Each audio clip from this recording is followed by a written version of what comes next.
ஒரு பூங்கா. அங்க ஒருத்தர் நின்றுட்டு இருக்கிறார். நின்றுகிட்டே ஏதோ ஆழ்ந்த யோசனையில் இருக்கிறார். அந்த பக்கமா இன்னொருத்தர் வந்தார். இவரை கவனிச்சார். என்ன யோசனைன்னு கேட்டார். எப்படி எழுந்திருக்கிறதுன்னு யோசனை பண்ணிட்டு இருக்கிறேன்னாரு அவர். கேட்டவருக்கு ஒரு மாதிரி ஆயிட்டது. ஏற்கனவே நின்றுகிட்டு இருக்கிற ஒருத்தர் எப்படி எழுந்திரிச்சு நிற்கிறதுன்னு யோசிக்கிறாருன்னா அது ஆச்சரியம் தானே. அதுக்கப்புறம் இவர் யோசிக்க ஆரம்பிச்சார். என்ன இவர் இப்படி பேசுறாரு அப்படின்னு. கீழே விழுந்தா தானே எழுந்திரிச்சு நிற்க முடியும். அதனால எழுந்திரிக்கணும்னு நினைக்கிறவங்க முதல்ல கீழே விழணும். இவர் முதல்ல கீழே விழணும், அதுக்கப்புறம் தான் எழுந்திருக்கிறது எப்படின்னு சிந்திக்க முடியும். இந்த உலகத்துல எல்லாருமே கீழே விழுந்து எழுந்தவர்கள் தான். இப்போ இந்த குழந்தை பருவத்தில் கீழே விழாம நடைபயில கற்றுக்கிட்டவங்க யாராவது உண்டா? சின்ன வயசுல ஒரு தடவை கூட கீழே விழலை சார், அப்படியே பிறந்தார் வளர்ந்தார் பெரியவர் ஆயிட்டார் அப்படின்னு யாரையும் சொல்ல முடியாது. அதனால மனுஷங்கிறவன் விழுந்து புரண்டு எழுந்து தான் நடக்க கத்துக்கிறான். ஒரு உண்மையை நாம எல்லாரும் புரிஞ்சுக்கணும். இந்த உலகத்துல தவறு செய்யாத மனிதர்களே யாரும் கிடையாது.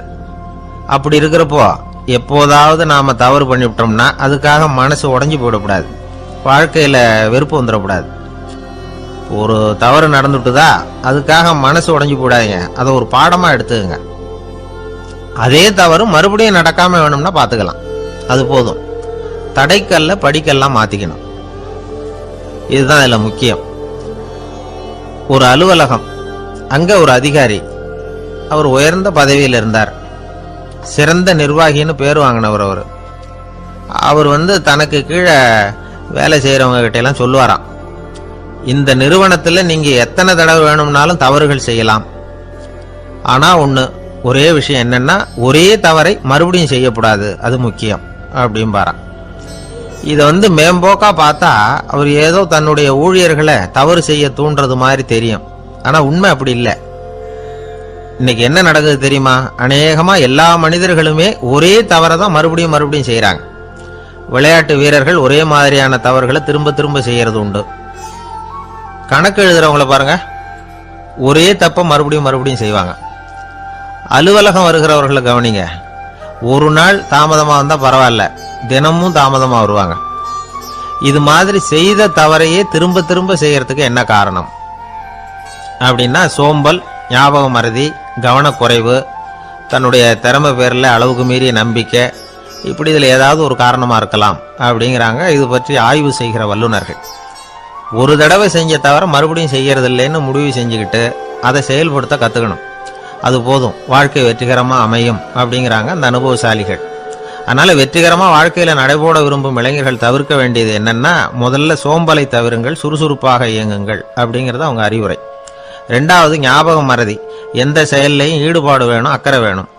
மூணாவது கவனக்குறைவு, எதையும் அலட்சியப்படுத்தக்கூடாது. நாலாவது என்னால முடியாதது எதுவுமே கிடையாது அப்படிங்கிற அளவுக்கு மீறிய நம்பிக்கை, அது ஆபத்தில் கொண்டு போய் விட்டுரும். அதனால முதல் தவறு உங்களுக்கு ஒரு பாடமா அமையணும். ஒரு மனிதர் அவர் தன்னுடைய 2 காதுலையும் கட்டு போட்டுக்கிட்டு வந்தார். அவருடைய நண்பர் அதை கவனிச்சுட்டார். என்ன சார் ஆச்சு, 2 காதுலையும் கட்டு போட்டுருக்கீங்களே அப்படின்னு விசாரிச்சார். ஒண்ணுமில்லை சார், வீட்டில் ரொம்ப ஆர்வமா டிவியில் கிரிக்கெட் மேட்ச் பார்த்துக்கிட்டு இருந்தேன். அப்போ என்னுடைய மனைவி துணிகளுக்கு அயன் பண்ணிக்கிட்டு இருந்தாங்க. அயன் பாக்ஸை அப்படியே வச்சுட்டு அடுப்பங்கரைக்கு போயிட்டாங்க. அந்த சமயம் பார்த்து டெலிஃபோன் பண்ணி அடிச்சுது. அவசரமா ஓடி போய் அதை எடுத்து காதில் வச்சேன். அப்போதான் தெரியும் அது அயன் பாக்ஸுங்கிற விஷயம். சூடா இருந்ததா, சுட்டு விட்டுது அப்படின்னார். ஒரு காது சரி சார், 2 காதும் ஏன் அப்படி ஆச்சு அப்படின்னு கேட்டார். அதே ஆளு மறுபடியும் ஃபோன் பண்ணா சார் அப்படின்னாரு இவர் எவ்வளவு தூரம் யோசிச்சிருப்பார் பாருங்க. அதனால ஒரு தவறு மறுபடியும் நடக்கக்கூடாது, முதல் தவறு உங்களுக்கு ஒரு பாடமாக அமையட்டும் அப்படிங்கிறது தான் இதுல இருந்து நாம தெரிந்து கொள்ள வேண்டிய கருத்து. அதனால தவறுகள் அதெல்லாம் தடைக்கெல்லாம் நினைக்க வேண்டாம், படிக்கெல்லாம் நினைப்போம். அப்படி நினைச்சோம்னா வாழ்க்கையில வெற்றி நிச்சயம். ஒரு ஊர்ல ஒரு சோதிடர் இருந்தார். அவர் எதிர்காலத்தை பத்தி அதிகமா சொல்லிட்டு இருப்பார்.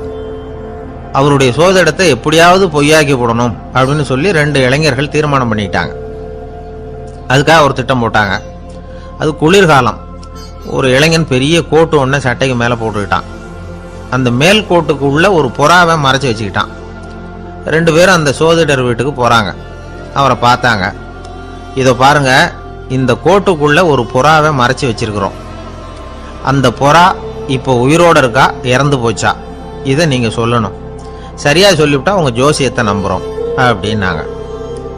இவங்க மனசுக்குள்ள என்ன திட்டம்னா, புறா உயிரோட இருக்குன்னு அவர் சொல்லிவிட்டாருன்னா அப்படியே கையால் அமைக்க அதை கொண்டுவிட வேண்டியது. புறா உயிரோட இல்லைன்னு சொல்லிவிட்டாருன்னா அப்படியே உயிரோட எடுத்து காட்டிவிட வேண்டியது. இதுதான் அந்த இளைஞர்களோட திட்டம். அவர் என்ன பதில் சொன்னாலும் அவர் சொல்றது பொய்ன்னு நிரூபணம் பண்ணிவிடலாம்ல, இதுதான் அவங்க நம்பிக்கை. இந்த சோதிடர் எல்லா வகையிலையும் தப்பிக்க முடியாதுன்னு அவங்க நம்பினாங்க. ஆனா அந்த சோதிடர் சொன்ன பதில் இவங்களை திகைக்க வச்சுட்டுது. அவர் என்ன சொன்னார் தெரியுமா? உங்க கோட்டுக்குள்ள இருக்கிற புறா உயிரோட இருக்கா, செத்து போச்சா அப்படின்னு தானே கேட்குறீங்க. அது உங்க கையில் இருக்கு. அது சாகவும் இல்லை, உயிரோடவும் இல்லை. அந்த பறவையின் வாழ்வும் சாவும் உங்க கையில் தான் இருக்குன்னார். இவங்க தோல்வியை ஒத்துக்கிட்டாங்க. இந்த கதையை நமக்கு ஒரு உண்மையை உணர்த்துது. இன்றைய இளைஞர்கள் எதிர்காலம்ங்கிற பறவையை தங்களுக்குள்ள வச்சிருக்கிறாங்க. அந்த பறவையின் வாழ்வும் தாழ்வும் அவங்க கையில் தான் இருக்கு. நமது வாழ்க்கைங்கிறது நமது கையில். நாம நல்லா இருக்கிறதும் இல்லாம போறதும் நாம தான் காரணம். தர்மர் அவர் ஒரு நாள் வீட்டு திண்ணையில் உட்காந்துருந்தாராம். அப்போ தெருவில் ஒரு பிச்சைக்காரன் அந்த வழியா வந்திருக்கிறான். பிச்சை கேட்டிருக்கான். அந்த சமயத்தில் தர்மர் வேற ஏதோ வேலையா இருந்திருக்கிறார். அதனால பிச்சைக்காரனை பார்த்து நாளைக்கு வா அப்படின்னு சொல்லிவிட்டார். அவனும் சரின்னு சொல்லிட்டு போயிட்டான்.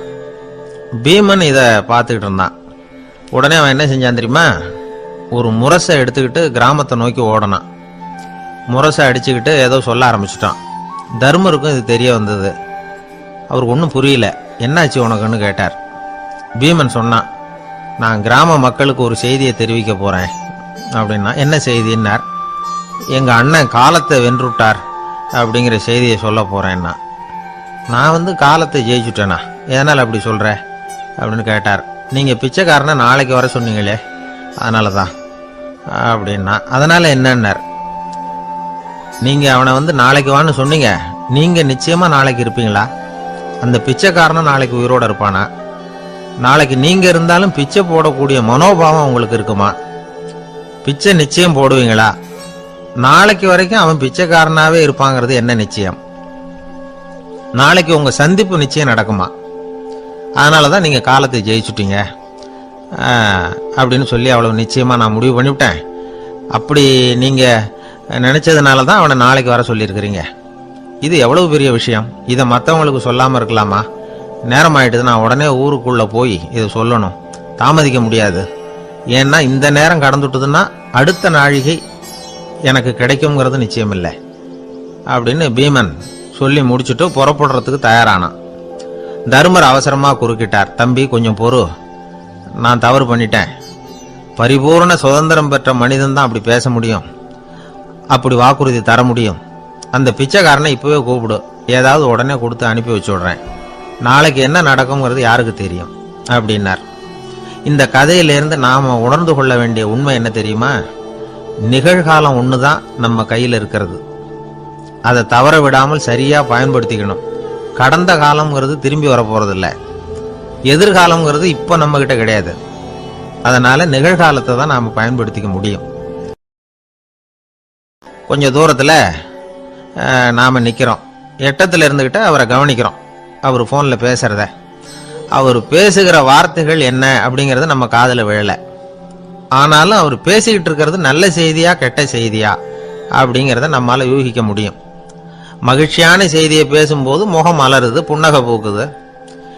இதுல ஒண்ணு நீங்க கவனிக்கணும். தொலைபேசியில நாம பேசுறப்போ நம்மோட பேசுறவர் எதிரில் இல்லை.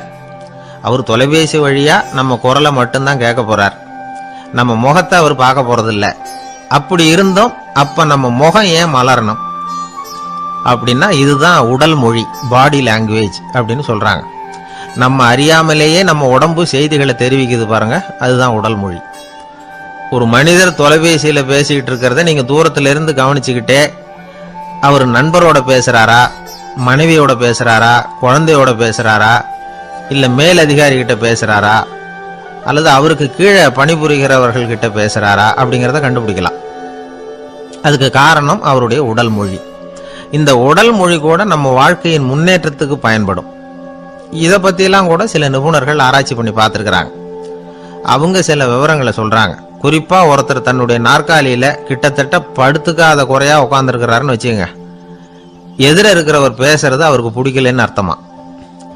தலையை சொரிஞ்சிக்கிறது, வேற வேற திசைகளில் பார்க்கறது, கொட்டாவி விடுறது, கால்களை மாற்றி போட்டு உட்கார்றது, களைப்பா கை விரல்களை அப்படியே பின்னிக்கிறது, அடிக்கடி கடிகாரத்தை பார்க்கறது, இப்படிலாம் ஒருத்தர் பண்ணிக்கிட்டு இருக்கிறாருன்னா நாம் கூடிய சீக்கிரம் அந்த இடத்த விட்டு எழுந்திரிச்சு வந்துடுறது நல்லது. ஏன்னா இதெல்லாம் அவருடைய சலிப்பு, சோர்வு, ஆர்வமின்மை இதுக்கு அடையாளங்கள். நம்முடைய பேச்சு அவரை சலிப்படைய வச்சுட்டதுன்னு அர்த்தம். அவர் ரொம்பவும் சோர்ந்து போயிட்டாருன்னு பொருள். நம்முடைய பேச்சில் அவருக்கு ஆர்வம் இல்லைன்னு அர்த்தம். அதே நேரத்தில் நாற்காலியின் நுனியில் அமர்ந்து உடலை முன்னுக்கு நகர்த்தி எதிர இருக்கிறவரின் கண்களை பார்த்துக்கிட்டே பேசினாலும் சரி அல்லது பேச்சை கேட்டாலும் சரி, உங்கள் பேரில் மற்றவங்களுக்கு உள்ள பிடிப்பு அதிகரிக்கும்.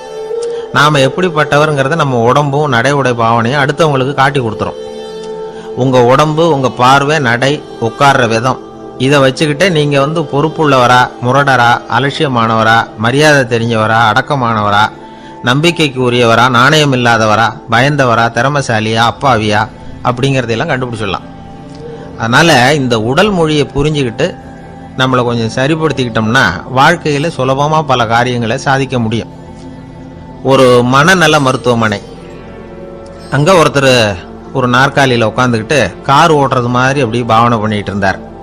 ஸ்டேரிங்கை திருப்புறது மாதிரி, பின்னாடி வர்ற வண்டியை நிற்க சொல்கிறது மாதிரி, அப்புறம் இவர் ஒதுங்கிக்கிட்டு அவருக்கு வழி விடுறது மாதிரி, இப்படிலாம் சேட்டைகள் பண்ணிக்கிட்டு இருந்தார் மனநல மருத்துவமனையில். இதை பார்த்துக்கிட்டு இருந்த ஒருத்தர் பக்கத்தில் இருந்த இன்னொருத்தர்கிட்ட கேட்டார், இவர் ஏன் இப்படி பண்ணுறாரு, இவருக்கு ஏன் அப்படி வந்தது நிலைமை அப்படின்னு சொல்லி அவர் விசாரித்தார். அப்போ அவர் விவரம் சொன்னார். வேற ஒன்றும் இல்லைங்க, இவருக்கு கார் ஓட்டணும்னு ஆசை ரொம்ப காலமா, அது நிறைவேறாமல் போயிட்டுது. அதுக்கப்புறம் அவர் மனநோயாளியை மாறிட்டார். இங்கே அழைச்சிட்டு வந்தாங்க. இங்கே அழைச்சிட்டு வந்ததுலேருந்து அப்படி தான் பண்ணிகிட்டு இருக்கிறார். அப்போ கார் ஓட்டுறது மாதிரிலாம் பாவனை பண்ணிகிட்டு இருப்பார், திருப்புறது மாதிரி பண்ணுவார், பின்னாடி வர்றவங்களுக்கு இடம் விடுவார், இப்படிலாம் செய்கிறார் அப்படின்னு விவரம் சொன்னாங்க. நீங்கள் சொல்லப்படாதா, இப்போ நீங்கள் கார் ஓட்டல, வெறும் நாற்காலியில் தான் உட்காந்துருக்கிறீங்க அப்படின்னு நீங்கள் சொல்லப்படாதா அவருக்கு அப்படின்னு கேட்டாங்க. அது முடியாதுங்க, ஏன்னா அந்த காரை கழுவுறதுக்காக அவர் தினமும் எனக்கு 10 ரூபா கொடுத்துக்கிட்டு இருக்கிறார் அப்படின்னாராம் அங்கே வேலை செஞ்சுக்கிட்டு இருந்த ஒருத்தர். அதனால் வாழ்க்கையில் நாம் இந்த உடல் மொழியை புரிஞ்சுக்கணும். உடல் மொழிங்கிறது இப்போ ஆரம்பத்தில் சொன்னது மாதிரி அந்த தொலைபேசியில் பேசுகிறவங்கள தூரத்திலிருந்து பார்த்தாவே அவர் யாருக்கிட்ட பேசுகிறார், என்ன பேசுகிறாருன்னு தெரியும். நம்ம முகத்தை நல்லா வச்சுக்கணும். உடல் மொழியை நம்ம புரிஞ்சுக்கிட்டு பயன்படுத்த ஆரம்பித்தோம்னா எந்த முயற்சி பண்ணினாலும் அதில் வெற்றி நிச்சயம். குருகுல வாசம்ங்கிறது தெரியுமா? குருகுல வாசம் செஞ்சு படிக்கணும். ஆசிரியருங்கிறவர் ஆசிரமத்தில் இருப்பார். அங்கே போய் அவருக்கு தொண்டுகள் செய்யணும். துணிகள்லாம் துவைச்சி போடணும். தூங்கும்போது காலை பிடிச்சி விடணும். புழுக்கமாக இருந்தால் விசிறி மட்டை எடுத்து விசிறணும். அப்படியே அப்பப்போ அவர் சொல்லிக் கொடுக்குற பாடத்தையும் கற்றுக்கணும். அவர் சொல்லிக் கொடுக்குற பாடங்களை ஓலைச்சுவடிகளில் எழுதிக்கணும். இதுதான் குருகுல வாசம்ங்கிறது. இப்போ மாதிரிலாம் கிடையாது. ஆக குருகுல வாசம்ங்கிறது மனசையும் பண்படுத்தும், அறிவையும் பண்படுத்தும். அப்படி ஒரு பயிற்சி அது. அந்த காலத்தில் பஞ்சபாண்டவர்கள் ஒரு குருகுலத்தில் படிக்க போனாங்களாம். ஏற்கனவே அங்கே ஒரு 15 பேர் இருந்திருக்கிறாங்க. இவங்களையும் சேர்த்து மொத்தம் 20 பேர். எல்லாரும் ரொம்ப ஆர்வத்தோடு அங்கே தங்கி படிச்சுக்கிட்டு இருக்கிறாங்க. 2 வருஷம் ஓடி போச்சு. எல்லாரும் ஊருக்கு திரும்ப வேண்டிய நேரம். ஆசிரியர் ஒவ்வொருத்தராக கூப்பிட்டார். இது வரைக்கும் என்ன கற்றுக்கிட்ட அப்படின்னு கேட்டார். அவங்க தாங்கள் எழுதி வச்சிருந்ததை சொன்னாங்க, கற்றுக்கிட்டதை சொன்னாங்க. அங்கே படிக்க வந்தவங்க எல்லாருமே புத்திசாலிகள். அது மட்டும் இல்லை, பல பேர் அரச குடும்பத்தை சேர்ந்தவங்க, இளவரசர்களாக வேற இருக்கிறவங்க. அதனால் அவங்கக்கிட்ட அபாரமான கல்வி அறிவை எதிர்பார்த்தார். ஒருத்தன் தான் எழுதி வச்சிருந்த சரித்திர பாடம் பூராவையும் படித்து காட்டினான். இன்னொருத்தன் தான் எழுதி வச்சிருந்த பூகோள பாடம் பூராவையும் படித்து காட்டினான். இப்படி ஒவ்வொருத்தராக அவங்க படித்தது என்னங்கிறத படித்து காட்டிவிட்டு போனாங்க. கடைசியாக தர்மர் வந்தார். பேசாமல் நிற்கிறார். தன் கையில் இருந்த ஓலைச்சுவடி கேட்டால் அவர் பிரிக்கவே இல்லை. ஆசிரியர் இவர்கிட்ட தான் அதிகமாக எதிர்பார்த்தார். ஆனால் இவரும் பேசாமல் நின்றுட்டு இருக்கிறார். நீ என்ன கற்றுக்கிட்ட சொல்லு, ஓலைச்சுவடியை பிரித்து படினார் அந்த முனிவர். தர்மர் அசையவே இல்லை. மெதுவாக சொன்னார், ஐயா, நான் கற்றுக்கிட்டது ஒன்றே ஒன்று தான், அதுதான் வாழ்க்கையில் எனக்கு ரொம்ப முக்கியமான பாடமாக அமையும் அப்படின்னார். என்னது, என்கிட்ட 2 வருஷ காலமாக படிச்சு விட்டு கடைசியில் கற்றுக்கிட்டது ஒன்றே ஒன்று தானா அப்படின்னார் முனிவர். அவருக்கு ஒன்றும் புரியல. மற்ற மாணவர்களை விட இவர் பண்புகளில் உயர்ந்தவர், அறிவில் சிறந்தவர், வயசில் முதிர்ந்தவர். இவரே இப்படி சொன்னால் மற்றவங்க நிலைமை என்னத்துக்கு ஆறுது, அவங்க ரொம்பவும் கெட்டு போயிடுவாங்களே அப்படின்னு அவர் யோசனை பண்ணார். தர்மா, நல்லா யோசனை பண்ணி பதில் சொல்லு. 2 வருஷமா நீ கற்றுக்கிட்டது என்ன அப்படின்னு தானே நான் கேட்குறேன், அதை கொஞ்சம் யோசனை பண்ணி சொல்லுன்னார் முனிவர் கொஞ்சம் கோபமா. தர்மர் முகத்தில் எந்த மாறுதலுமே இல்லை. இல்லையா, 2 வருஷமா நான் கற்றுக்கிட்ட முக்கியமான பாடம் ஒன்றே ஒன்று தான்னார். இப்போ அந்த முனிவருக்கு கோபம் அதிகமாக வந்துடுது.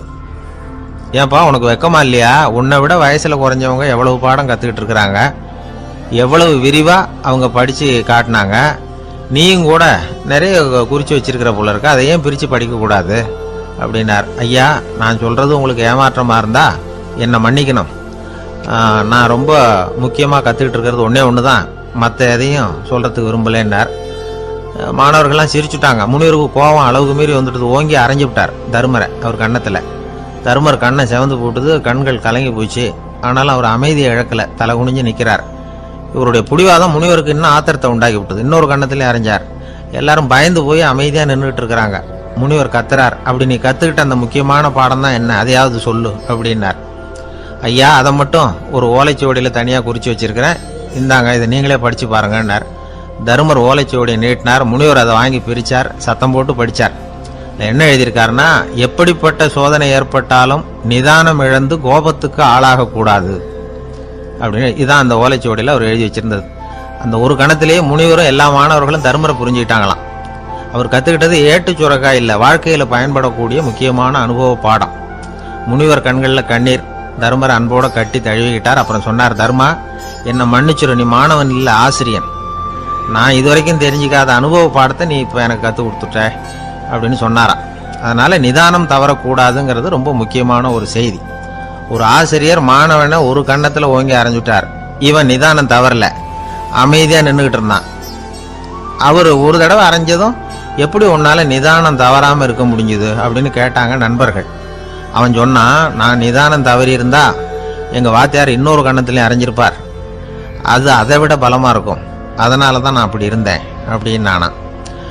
ஆக நாம தெரிந்து கொள்ள வேண்டியது, வாழ்க்கையில நிதானம் தவறாமல் இருக்க வேண்டும், அதுதான் வெற்றியின் ரகசியம். ஒரு நண்பர்கிட்ட பேசிக்கிட்டு இருந்தேன். அவருடைய உறவினர் ஒருத்தர் ஒரு நேர்முக தேர்வுக்கு போயிருந்தாராம், இன்டர்வியூக்கு.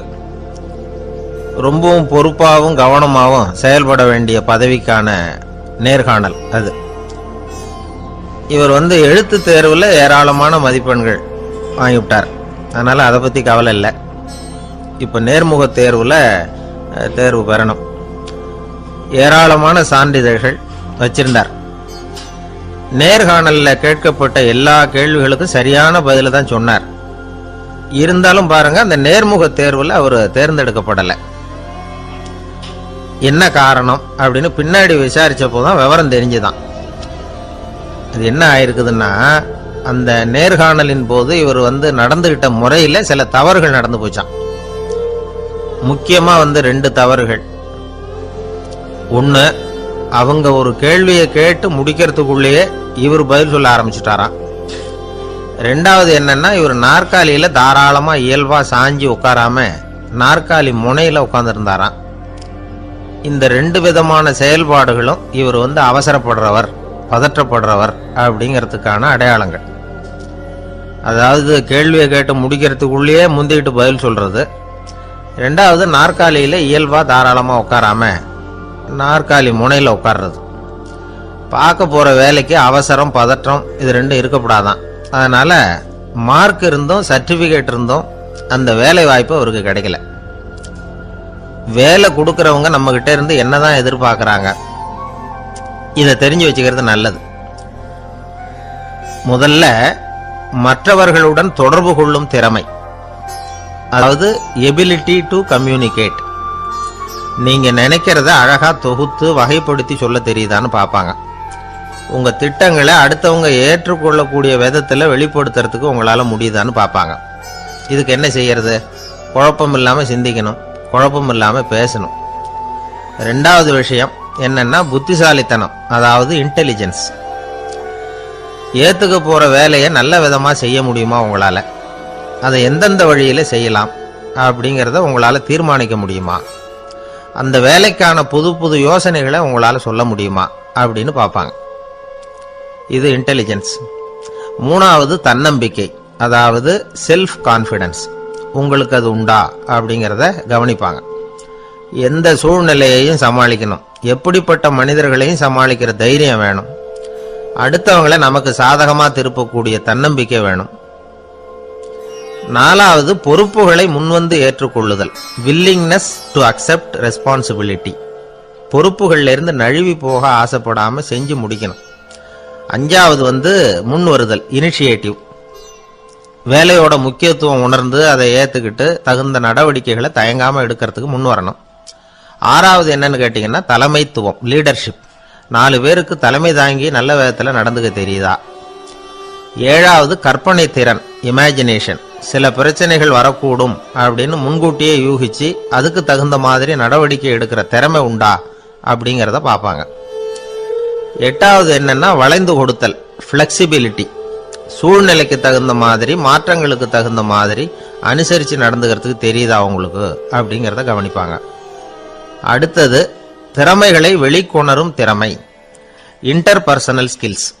அடுத்தவங்க கிட்ட இருக்கிற திறமையை கண்டுபிடிச்சி அதை நல்ல விதத்தில் ஊக்கப்படுத்தி பயன்படுத்த தெரியுதா அப்படின்னு பார்ப்பாங்க. ஆறாவது சுய அறிவு, செல்ஃப் நாலேஜ். அடுத்தவங்க நம்மளை பற்றி என்ன நினைக்கிறாங்க அப்படிங்கிறத நம்மளால் புரிஞ்சுக்க முடியுதாங்கிறது முக்கியம். அடுத்தது போட்டி மனப்பான்மை, காம்படிட்டிவ்னஸ். அடுத்தவங்களை ஒப்பிட்டு பார்த்து அதை விட ஒரு படி மேலே வரணுங்கிற குணம் வேணும். இதுக்கு அடுத்தது என்னன்னா குறிக்கோளை வெல்லுதல், கோல் அச்சீவ்மெண்ட். குறிக்கோளை சவாலாக எடுத்துக்கிட்டு அதை அடையணும். அப்புறம் வேறுபட்ட திறமைகள், ஒகேஷனல் ஸ்கில்ஸ். பதவிக்கு வேண்டிய திறமைகள் தவிர மற்ற திறமைகள் எதுவும் உண்டாங்கிறது முக்கியம். நமக்கு வேலை கொடுக்கணும்னு நினைக்கிறவங்க நம்ம கிட்ட இருந்து இவ்வளவும் எதிர்பார்ப்பாங்க.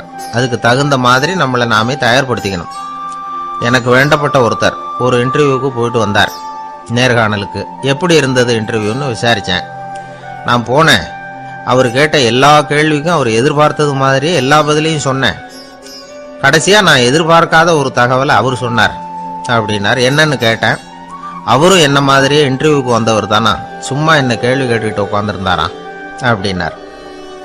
அதனால ஒரு நேர்காணலுக்கு போறதுக்கு முன்னாடி என்ன எதிர்பார்க்கறாங்க அப்படிங்கறத தெரிஞ்சுக்கிட்டு போனா வெற்றி நிச்சயம்.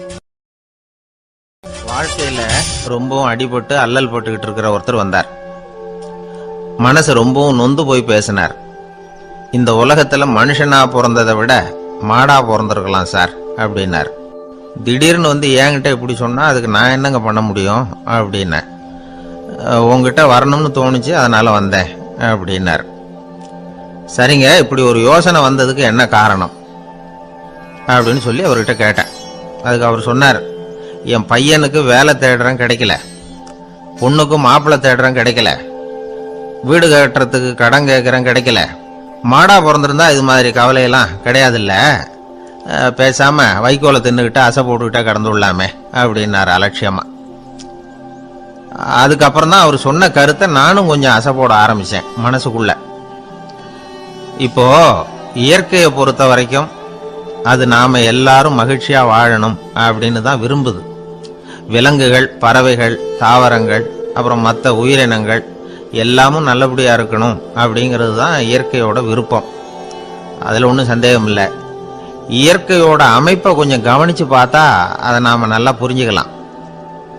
இருந்தாலும் இந்த ஆள் சொன்னதை கேட்ட பிறகுதான் ஒரு முக்கியமான வேறுபாடு புரிஞ்சுது. அதாவது இந்த உலகத்துல உள்ள முக்கியமான பிரச்சனைகள் 6. அந்த 6 பிரச்சனைகளும் ஆடு மாடுகளுக்கு கிடையாது, மரம் செடி கொடிகளுக்கு கிடையாது. ஆனா மனுஷன் அந்த 6 பிரச்சனைகளையும் சந்திக்க வேண்டியிருக்கு.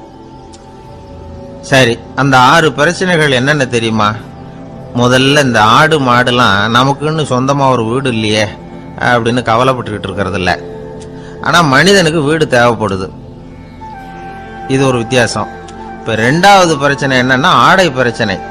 ஒரு கோழியோ சேவலோ நாம போட்டுக்கிறதுக்கு ஒரு சட்டை இல்லையே அப்படின்னு கவலைப்படுறது இல்லை. ஆனா மனுஷனுக்கு அந்த கவலை உண்டு. சரி, இப்போ மூணாவது என்னன்னு பார்த்தா கல்வி பிரச்சனை. ஒரு பசுமாடு கவலையோட நின்றுகிட்டு இருக்கு அப்படின்னு வச்சுக்குவோம். நீங்க அதுகிட்ட போய் ஏன் பசுமாடை கவலையோட நின்றுகிட்டு இருக்கிற அப்படின்னு கேட்குறீங்க. என் கண்ணுக்குட்டிக்கு எல்கேஜியில் இடம் கிடைக்கல, டொனேஷன் கொடுக்கறதுக்கு கையில் பணமும் கிடையாது, சிபாரிசுக்கு யாரை பிடிக்கிறதுன்னு தெரியல, இப்படியா சொல்லிக்கிட்டு இருக்கோம். அதுக்கு அந்த கவலையெல்லாம் கிடையாது. ஆனால் மனிதனுக்கு அந்த கவலை உண்டு. நாலாவது என்னன்னு பார்த்தீங்கன்னா வேலை வாய்ப்பு பிரச்சனை. வேலை கிடைக்கலையே அப்படின்னு வேப்ப மரம் கவலைப்படுறதில்ல, ஆனால் மனுஷன் கவலைப்படுறான். ஐந்தாவது என்னன்னு பார்த்தா கல்யாண பிரச்சனை. எருமை மாடு பசுமாடு எல்லாம் பொண்ணுக்கு மாப்பிள்ளை தேடிக்கிட்டாலே இது பேப்பரில் மணமகன் தேவை அப்படின்னு விளம்பரமாக கொடுக்குது, அதெல்லாம் கிடையாது. ஆறாவது என்னன்னு பார்த்தீங்கன்னா பணம் சம்பந்தமான பிரச்சனை. ஆடு மாடுலாம் பணத்தை சேமிக்கணும்னோ ஏதாவது நிதி நிறுவனத்தில் முதலீடு பண்ணணும்னோ நினச்சிக்கிட்டு இருக்கிறதில்ல. பணத்தை எப்படி காப்பாத்துறது அப்படிங்கிற கவலையும் அதுகளுக்கு கிடையாது. குதிரை குளம்போட பிறக்குது, அதனால அது காடு மேடெல்லாம் கவலை இல்லாமல் தெரியலாம். ஆடு உடம்புல ரோமத்தோட பிறக்குது, அதனால அது குளிரை பற்றி கவலைப்பட வேண்டிய அவசியம் இல்லை. ஆனால் மனுஷனை பார்த்தீங்கன்னா அவன் தான் ஒன்றுமில்லாமல் பிறக்கிறான். ஏன் இந்த பாகுபாடு அப்படின்னு கேட்டால் இதை பற்றி கொஞ்சம் சிந்திச்சு பார்க்கணும். அதாவது இந்த சந்தேகத்தை ஒரு பெரியவர்கிட்டையும் கேட்டேன், அவர் சொன்னார் இதுக்கு பதில். அவர் இதே கேள்வியை இயற்கை கிட்ட கேட்டாராம். இயற்கை பதில் சொல்லிச்சான், வேற யாருக்கும் கொடுக்காத ஒரு வலுவான கருவியை, ஒரு பவர்ஃபுல் வெப்பன் மனுஷனுக்கு கொடுத்துருக்கிறேன்னு, அந்த கருவியை உபயோகப்படுத்தி அந்த 6 பிரச்சனையை மட்டும் இல்லை 6 கோடி பிரச்சனைகள் இருந்தாலும் அதையெல்லாம் சமாளிக்கலாம். அது கருவி என்ன தெரியுமா? அதுதான் 6வது அறிவு. அதை உபயோகப்படுத்தினா காலுக்கு செருப்பு தயார் பண்ணிக்கலாம், குளிருக்கு போர்வை தயார் பண்ணிக்கலாம், என்ன வேணும்னாலும் செய்யலாம் அப்படின்னு இயற்கை பதில் சொல்லிச்சான். அதனால நாம செய்ய வேண்டியது என்னன்னா இயற்கையை முதல்ல சரியா புரிஞ்சுக்கணும். இயற்கையின் படைப்பையே நாம சரியா புரிஞ்சுக்கிறது இல்லையே, அதுதான் வேதனை. இந்த கதையை கேளுங்க. இப்போ நகரத்திலிருந்து ஒரு ஆள் கிராமத்துக்கு வந்தான். அங்கே ஒரு சிறுவன் மாடு மேய்ச்சிக்கிட்டு இருந்தான். நகரத்து ஆள் சொன்ன, எவ்வளவு அழகான பசு, அது சரி இதுக்கெல்லாம் ஏன் கொம்பு இல்லைன்னா. இதுக்கு அந்த பையன் பதில் சொன்னான், பசுமாட்டுக்கு கொம்பு இல்லாததுக்கு பல காரணங்கள் உண்டு. கண்ணுக்குட்டியாக இருந்தால் கொம்பு இருக்காது, பசு வளர்ந்து பெருசானதுக்கு அப்புறம் தான் கொம்பு முளைக்கும், இது ஒரு காரணம். சில சமயம் வளர்ற கொம்பு எடுத்து விடுறது உண்டு, அது ஒரு காரணம். ஆனால் இதுக்கு ஏன் கொம்பு இல்லைன்னு கேட்குறீங்க. அதுக்கு என்ன காரணம்னா இது பசு இல்லை குதிரை அப்படின்னானா. பிரிட்டிஷ் ஆட்சி நடந்துகிட்டு இருந்த காலம் 1920களின் கடைசி. அப்போ நடந்த ஒரு உண்மை நிகழ்ச்சி இது. ஒரு கல்யாண மாப்பிள்ளை ரயில்ல இறங்க போறார். அவரை வரவேற்க ஒரு ராஜ குடும்பமே காத்துக்கிட்டு இருக்குது. மங்களூர்ல இருந்து இறங்குற அந்த மாப்பிள்ளை யார் தெரியுமா? ஒரு நாய். உண்மைதான், அந்த நாய்க்கு தான் கல்யாணம். சுதேசி சமஸ்தானத்து மன்னர்கள்ல ஒருத்தர் ஜூனாகட் மகாராஜா. அவரோட வளர்ப்பு நாய் ரோஷனாரா. அதுக்கு கல்யாணம் பண்ணி வைக்கணும்னு ஆசைப்பட்டார். மாப்பிள்ளை தேடினார். மங்களூர் மகாராஜாவோட வளர்ப்பு நாய் ஒன்று இருந்தது, பேரு பாபி. இது ரெண்டுக்கும் கல்யாணம் நடத்த முடிவு பண்ணார். திருமணத்துக்கு வேண்டிய எல்லா ஏற்பாடுகளையும் பண்ணுங்க அப்படின்னு உத்தரவு போட்டார். ஆயிரக்கணக்கான அழைப்புதழ்கள், பல சமஸ்தான மன்னர்கள், ஜமீன்தார்கள், பிரிட்டிஷ் அதிகாரிகள், பெரிய பணக்காரங்க, இப்படி நிறைய பேருக்கு அழைப்புதழ்கள் அனுப்பி வச்சாங்க. பத்திரிகையை பார்த்தவங்க எல்லாம் திகைச்சு போயிட்டாங்களாம். இருந்தாலும் என்ன பண்றது, ராஜாவே அழைக்கிறார், போகாம இருக்க முடியுமா? அந்த சமயத்துல நாட்டின் கவர்னர் ஜெனரலா இருந்தவர் இர்வின் பிரபு, அவருக்கும் ஒரு பத்திரிகை போயிருக்குது. வாங்கி பார்த்ததும் அவருக்கு பயங்கர எரிச்சல். உடனே குப்பை தொட்டியில போட்டுட்டாராம். மாட்சிமை தங்கிய பிரிட்டன் சக்கரவர்த்தியின் பிரதிநிதியான தன்னை கேவலம் ஒரு நாயின் திருமணத்துக்காக அழைக்கிறதா அப்படின்னு அவருக்கு ஆத்திரம். இருந்தாலும் கல்யாணம் பிரமாதமா நடந்துதான். கல்யாணத்தன்னைக்கு பொண்ணுக்கு ஸ்பெஷல் குளியல், தண்ணீருக்கு பதிலாக வாசனை திரவியங்கள், பன்னீர், குளிச்சதுக்கு அப்புறம் அலங்காரம், வைர மாலை, முத்து மாலை, ஏகப்பட்ட அலங்காரம். மாப்பிள்ளையை அழைக்கிறதுக்கு ரயில்வே ஸ்டேஷன்ல ராஜ குடும்பமே காத்துக்கிட்டு இருக்குது. அவங்களோட வளர்ப்பு நாய்கள் 250. அத்தனை நாய்களுக்கும் பட்டு துணி போத்தி இருக்குது, முத்து வடங்கள் அணிவிச்சிருக்கிறாங்க. எல்லாம் ராஜ நாய்கள். அதுகளையும் வீதியில நடக்க விடலையாம். அதுகளை சுமந்துக்கிட்டு போக அலங்கரிக்கப்பட்ட யானைகள் காத்துக்கிட்டு இருக்குதான். மாப்பிள்ளைக்கு வரவேற்பு எப்படி தெரியுமா? அது நடந்து வர்ற பாதை பூரா ரத்தன கம்பளம் விரிச்சிருக்குது. 2 பக்கமும் ராஜாங்க அதிகாரிகள் கைகட்டி நிக்கிறாங்க. அரசு படை வீரர்கள் அணிவகுப்பு மரியாதை செலுத்துறாங்க. அந்த நாய் ராஜ மரியாதையோடு நடந்து வருது, நகையெல்லாம் போட்டுக்கிட்டு வருது. திருமண மண்டபத்துக்கு வந்து சேருது. அங்கே கல்யாணம் அமோகமாக நடக்குது. இந்த திருமணத்தை முன்னிட்டு அந்த ஜூனாகட் சமஸ்தானத்துக்கு 3 நாள் விடுமுறை வேற. கல்யாணத்துக்கு வந்திருந்தவங்களுக்கெல்லாம் ஏக தடபுடலாக விருந்து, நாட்டியம் எல்லாம் பிரமாதமாக நடந்துதான். இந்த கல்யாணத்தில் கலந்துக்க வந்திருந்த மற்ற சமஸ்தானத்து மன்னர்கள், திவான்கள், அரச குடும்பத்தினர், இப்படி அவங்க 700 பேராம். அவங்க வந்து போகிறதுக்காக விசேஷ ரயில்கள்லாம் வேற விட்டுருக்காங்க. கல்யாணம் முடிஞ்சதும் அந்த நாய் தம்பதிகளோட பெரிய பெரிய மன்னர்கள்லாம் ஒன்றா உட்காந்து சாப்பிட்டாங்களாம். ஏர் கண்டிஷன் அறையில் அந்த தம்பதிகள் கொஞ்ச காலம் வாழ்ந்துருக்கிறாங்க. கொஞ்ச நாளில் மாப்பிள்ளைக்கு மரியாதை குறைய ஆரம்பிச்சுட்டுது. வெளியில் துரத்தி விட்டாங்களாம். அந்த பெண் நாய் மட்டும் ராஜ போகங்களை அனுபவித்து வந்து தான். இந்த கல்யாணத்தை பார்த்துட்டு தொடர்ந்து மற்ற சமஸ்தானத்து மன்னர்களும் நாய் திருமணங்கள் நடத்த ஆரம்பிச்சுட்டாங்களாம். இது உண்மையில் நடந்திருக்குது. இப்படி அது இருக்கட்டும். இப்போ நம்ம கதைக்கு வருவோம். ஒரு ராஜாவுக்கு ரொம்ப நாள் கழித்து ஒரு குழந்தை பிறந்துதான். அரண்மனை ஜோசியரை கூப்பிட்டுருக்கார் ராஜா. ஜோசியரே, என் மகன் வருங்காலத்தில் சிறந்த வாழ் வீரனாக வரணும்னு ஆசைப்படுறேன், வருவானாங்கிறத கொஞ்சம் பார்த்து சொல்லுங்களேன் அப்படின்னாராம்.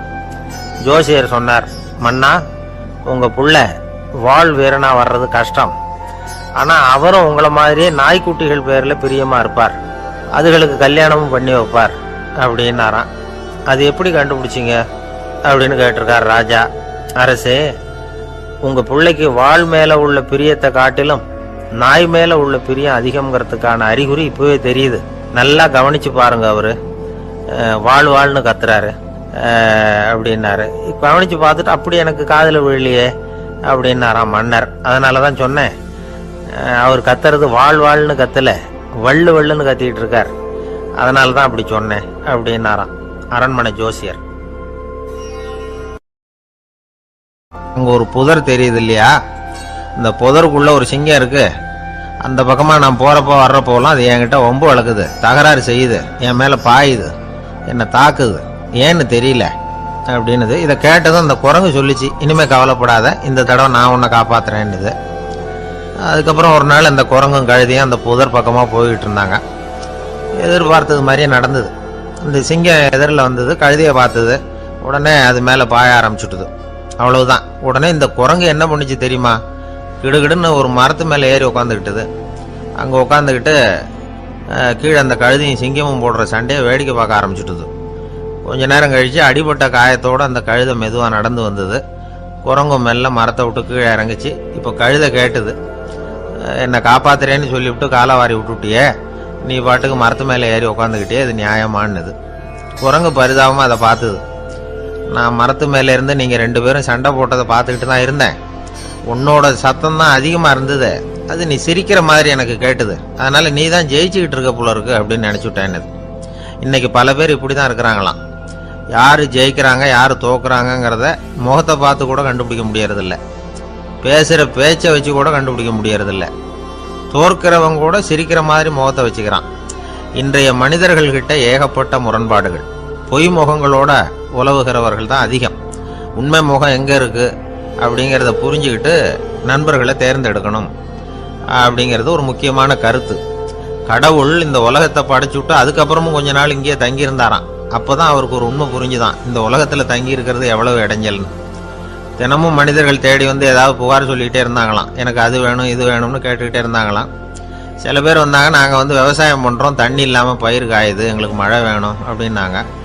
அவங்க போனதும் அதுக்கப்புறம் சில பேர் வந்தாங்க, நாங்கள் வந்து மண்பானை செய்கிறவங்க, நிறைய பானை செஞ்சு வச்சுருக்குறோம், மழை பெஞ்சால் எல்லாம் கரைஞ்சி வீணாக போயிடும், அதனால் இன்றைக்கி மழை பெய்யக்கூடாதுன்னாங்க. கடவுள் பார்த்தார், அவருக்கு என்ன பண்ணுறதுன்னே தெரியல, ஏகப்பட்ட குழப்பம், தலையை பிச்சுக்கலாம் போல் இருந்தது, கிட்டத்தட்ட பைத்தியம் பிடிக்கிற அளவுக்கு ஆகிட்டுது. எல்லாருடைய ஆசைகளையும் அவரால் நிறைவேற்ற முடியல, ஏன்னா ஒன்றுக்கு ஒன்று முரண்பாடாக இருந்தது. ஒரு நாள் தன்னுடைய அமைச்சரவையை கூட்டி ஆலோசனை கேட்டார், என்ன செய்யலாம்னு சொல்லுங்கன்னார். இது என்ன பிரமாதம், பேசாமல் இமயமலை அடிவாரத்தில் போய் உட்காந்துங்க, யாரும் தொந்தரவு பண்ண மாட்டாங்கன்னாங்க. அங்கேயும் மனிதர்கள் வர ஆரம்பிச்சுருவாங்களேன்னார் கடவுள். சரி அப்படின்னா சந்திரனில் போயிருந்துக்கலாமேன்னாங்க. அங்கேயும் மனுஷன் குடி வர போகிறான் அப்படின்னார் கடவுள். வெகு தூரத்துக்கு அப்பால் உள்ள நட்சத்திர மண்டலத்துக்கு போயிடலான்னாங்க. இதெல்லாம் நிரந்தர தீர்வாகாது, நிரந்தரமாக இந்த மனிதனுடைய தொல்லையிலேருந்து நான் விடுபடணும், அதுக்கு ஏதாவது வழி சொல்லுங்கன்னார் கடவுள். ஒரு வயசான ஆள் வந்தார், கடவுளுக்கு காதோட காதா ஒரு வழியை சொன்னார். கடவுளுக்கு முகம் மலர்ந்தது. அதுதான் சரி, அப்படியே செஞ்சுடலான்னார். அந்த ஆள் சொன்ன ரகசியம் என்ன தெரியுமா? மனிதனால் அடைய முடியாத ஒரு இடம் இருக்கு, அது வேற எங்கேயும் இல்லை, அவனுக்கு உள்ளே இருக்குது. அங்கே போய் மறைஞ்சுங்க, அதுக்கப்புறம் மனிதர்களால் உங்களுக்கு தொந்தரவு இருக்காதுன்னார். மனிதன் நினைக்காத இடம் அதுதான். அதாவது உள்ளுக்குள்ள இருக்கிற உண்மையை புரிஞ்சுக்காம வெளியில எங்கேயோ அது இருக்கிறதாக நினைச்சு வரட்டிக்கிட்டு அலையிறான் மனுஷன். உள்ளே இருக்கிற உண்மை புரிஞ்சா நாம தன்னம்பிக்கையோட தலை நிமிர்ந்து வாழலாம். வேடிக்கையா ஒரு கதை சொல்லுவாங்க. இதை பாருங்க, நம்ம பையன் எங்க பணம் வச்சாலும் எடுத்து விடுறான், என்ன பண்றதுன்னாங்க அம்மா. அப்பா கொஞ்ச நேரம் யோசனை பண்ணார். அதுக்கப்புறம் சொன்னார், அவன் கண்ணில் படாத இடமா நம்ம வீட்டில் இருக்கிறது ஒரே இடம் தான், அங்கே பணத்தை வை திருட்டு போவாதுன்னார். அது எந்த இடம்னு கேட்டாங்க. அதுதான் அவன் பாட புஸ்தகம், அதில் வச்சிரு, அவன் தொடவே மாட்டான். பாட புத்தகத்தை தொடாமல் பரீட்சையில் வெற்றி பெற முடியாது அப்படிங்கிறத புரிஞ்சுக்கணும். உள்ளே இருக்கிற உண்மையை தொடாமல் வாழ்க்கையில் வெற்றி பெற முடியாது. அதனால உண்மையை புரிஞ்சுக்கிட்டா வாழ்க்கையில் வெற்றி நிச்சயம். கத்தியை தீட்டாதே புத்தியை தீட்டு அப்படின்னு ஒரு பெரியவர் புத்தி சொன்னார். அதை கேட்ட ஒரு இளைஞன், அது எப்படி பெரியவரை புத்தியை தீட்டுறது? கத்தியை தீட்டுன்னு சொன்னா ஒரு கருங்கல்ல கத்தியை தேய்க்கலாம், புத்தியை தீட்டுன்னு சொன்னா எப்படி தலையை கொண்டுட்டு போய் தரையில தேய்ச்சிட்டு இருக்க முடியுமா அப்படின்னா. அந்த பெரியவர் உடனே புரிஞ்சுக்கிட்டார், இந்த இளைஞனுக்கு புத்தி கூர்மை கம்மி அப்படிங்கிறத புரிஞ்சுக்கிட்டார். அது சரி, அறிவுக்கும் புத்திசாலித்தனத்துக்கும் என்ன வித்தியாசம்? இது ஒரு முக்கியமான கேள்வி. அறிவுன்னா என்ன, புத்திசாலித்தனம்னா என்ன? இதே கேள்வியை சாக்ரட்டிஸ் கிட்ட அவருடைய சீடன் ஒருத்தன் கேட்டானான். ஐயா, அறிவுக்கும் புத்திசாலித்தனத்துக்கும் என்னங்க வித்தியாசம் அப்படின்னு கேட்டிருக்கான்.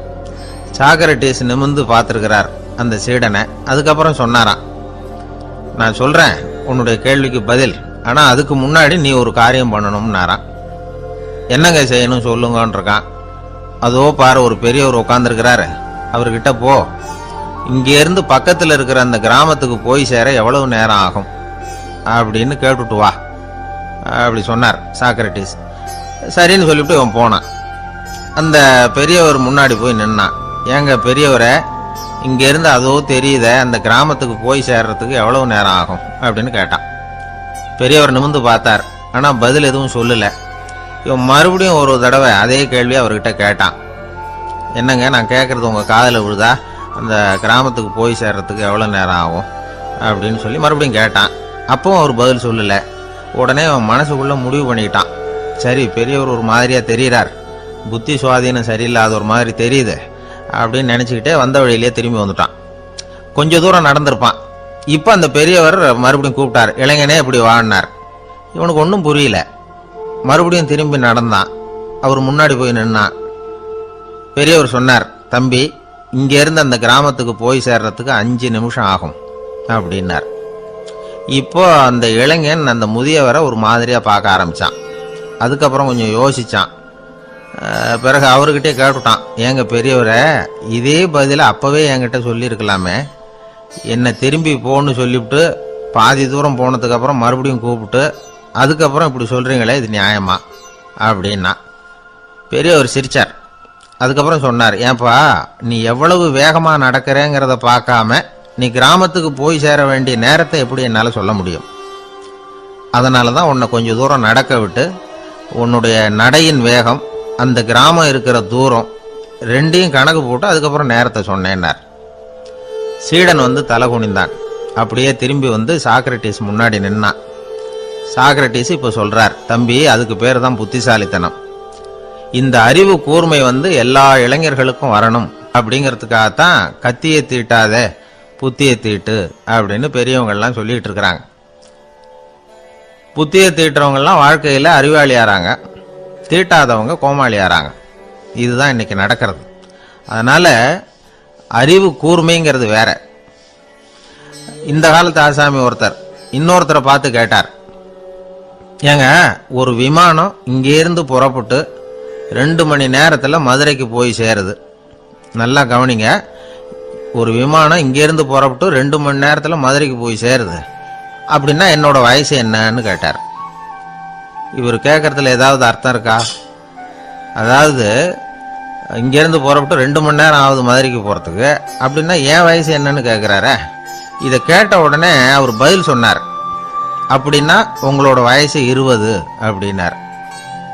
எப்படிங்க அவ்வளவு கரெக்டா சொன்னீங்க அப்படின்னு கேட்டார். வேற ஒண்ணும் இல்ல, எங்க பக்கத்து வீட்டில் ஒரு முழு பைத்தியம் இருக்கு, அதோட வயசு 40. அப்படின்னா உன் வயசு 20 தான் இருக்கணும் அப்படின்னார். அரை பைத்தியம்னு முடிவு பண்ணிக்கிட்டார். அதனால வாழ்க்கையில அறிவு கூர்மைங்கிறது ரொம்ப அவசியம். அந்த புத்திசாலித்தனம் இருக்கிறவங்க வாழ்க்கையில வெற்றி பெறுவது நிச்சயம். சாலை ஓரமா அழுதுகிட்டு உட்காந்துருந்தான்.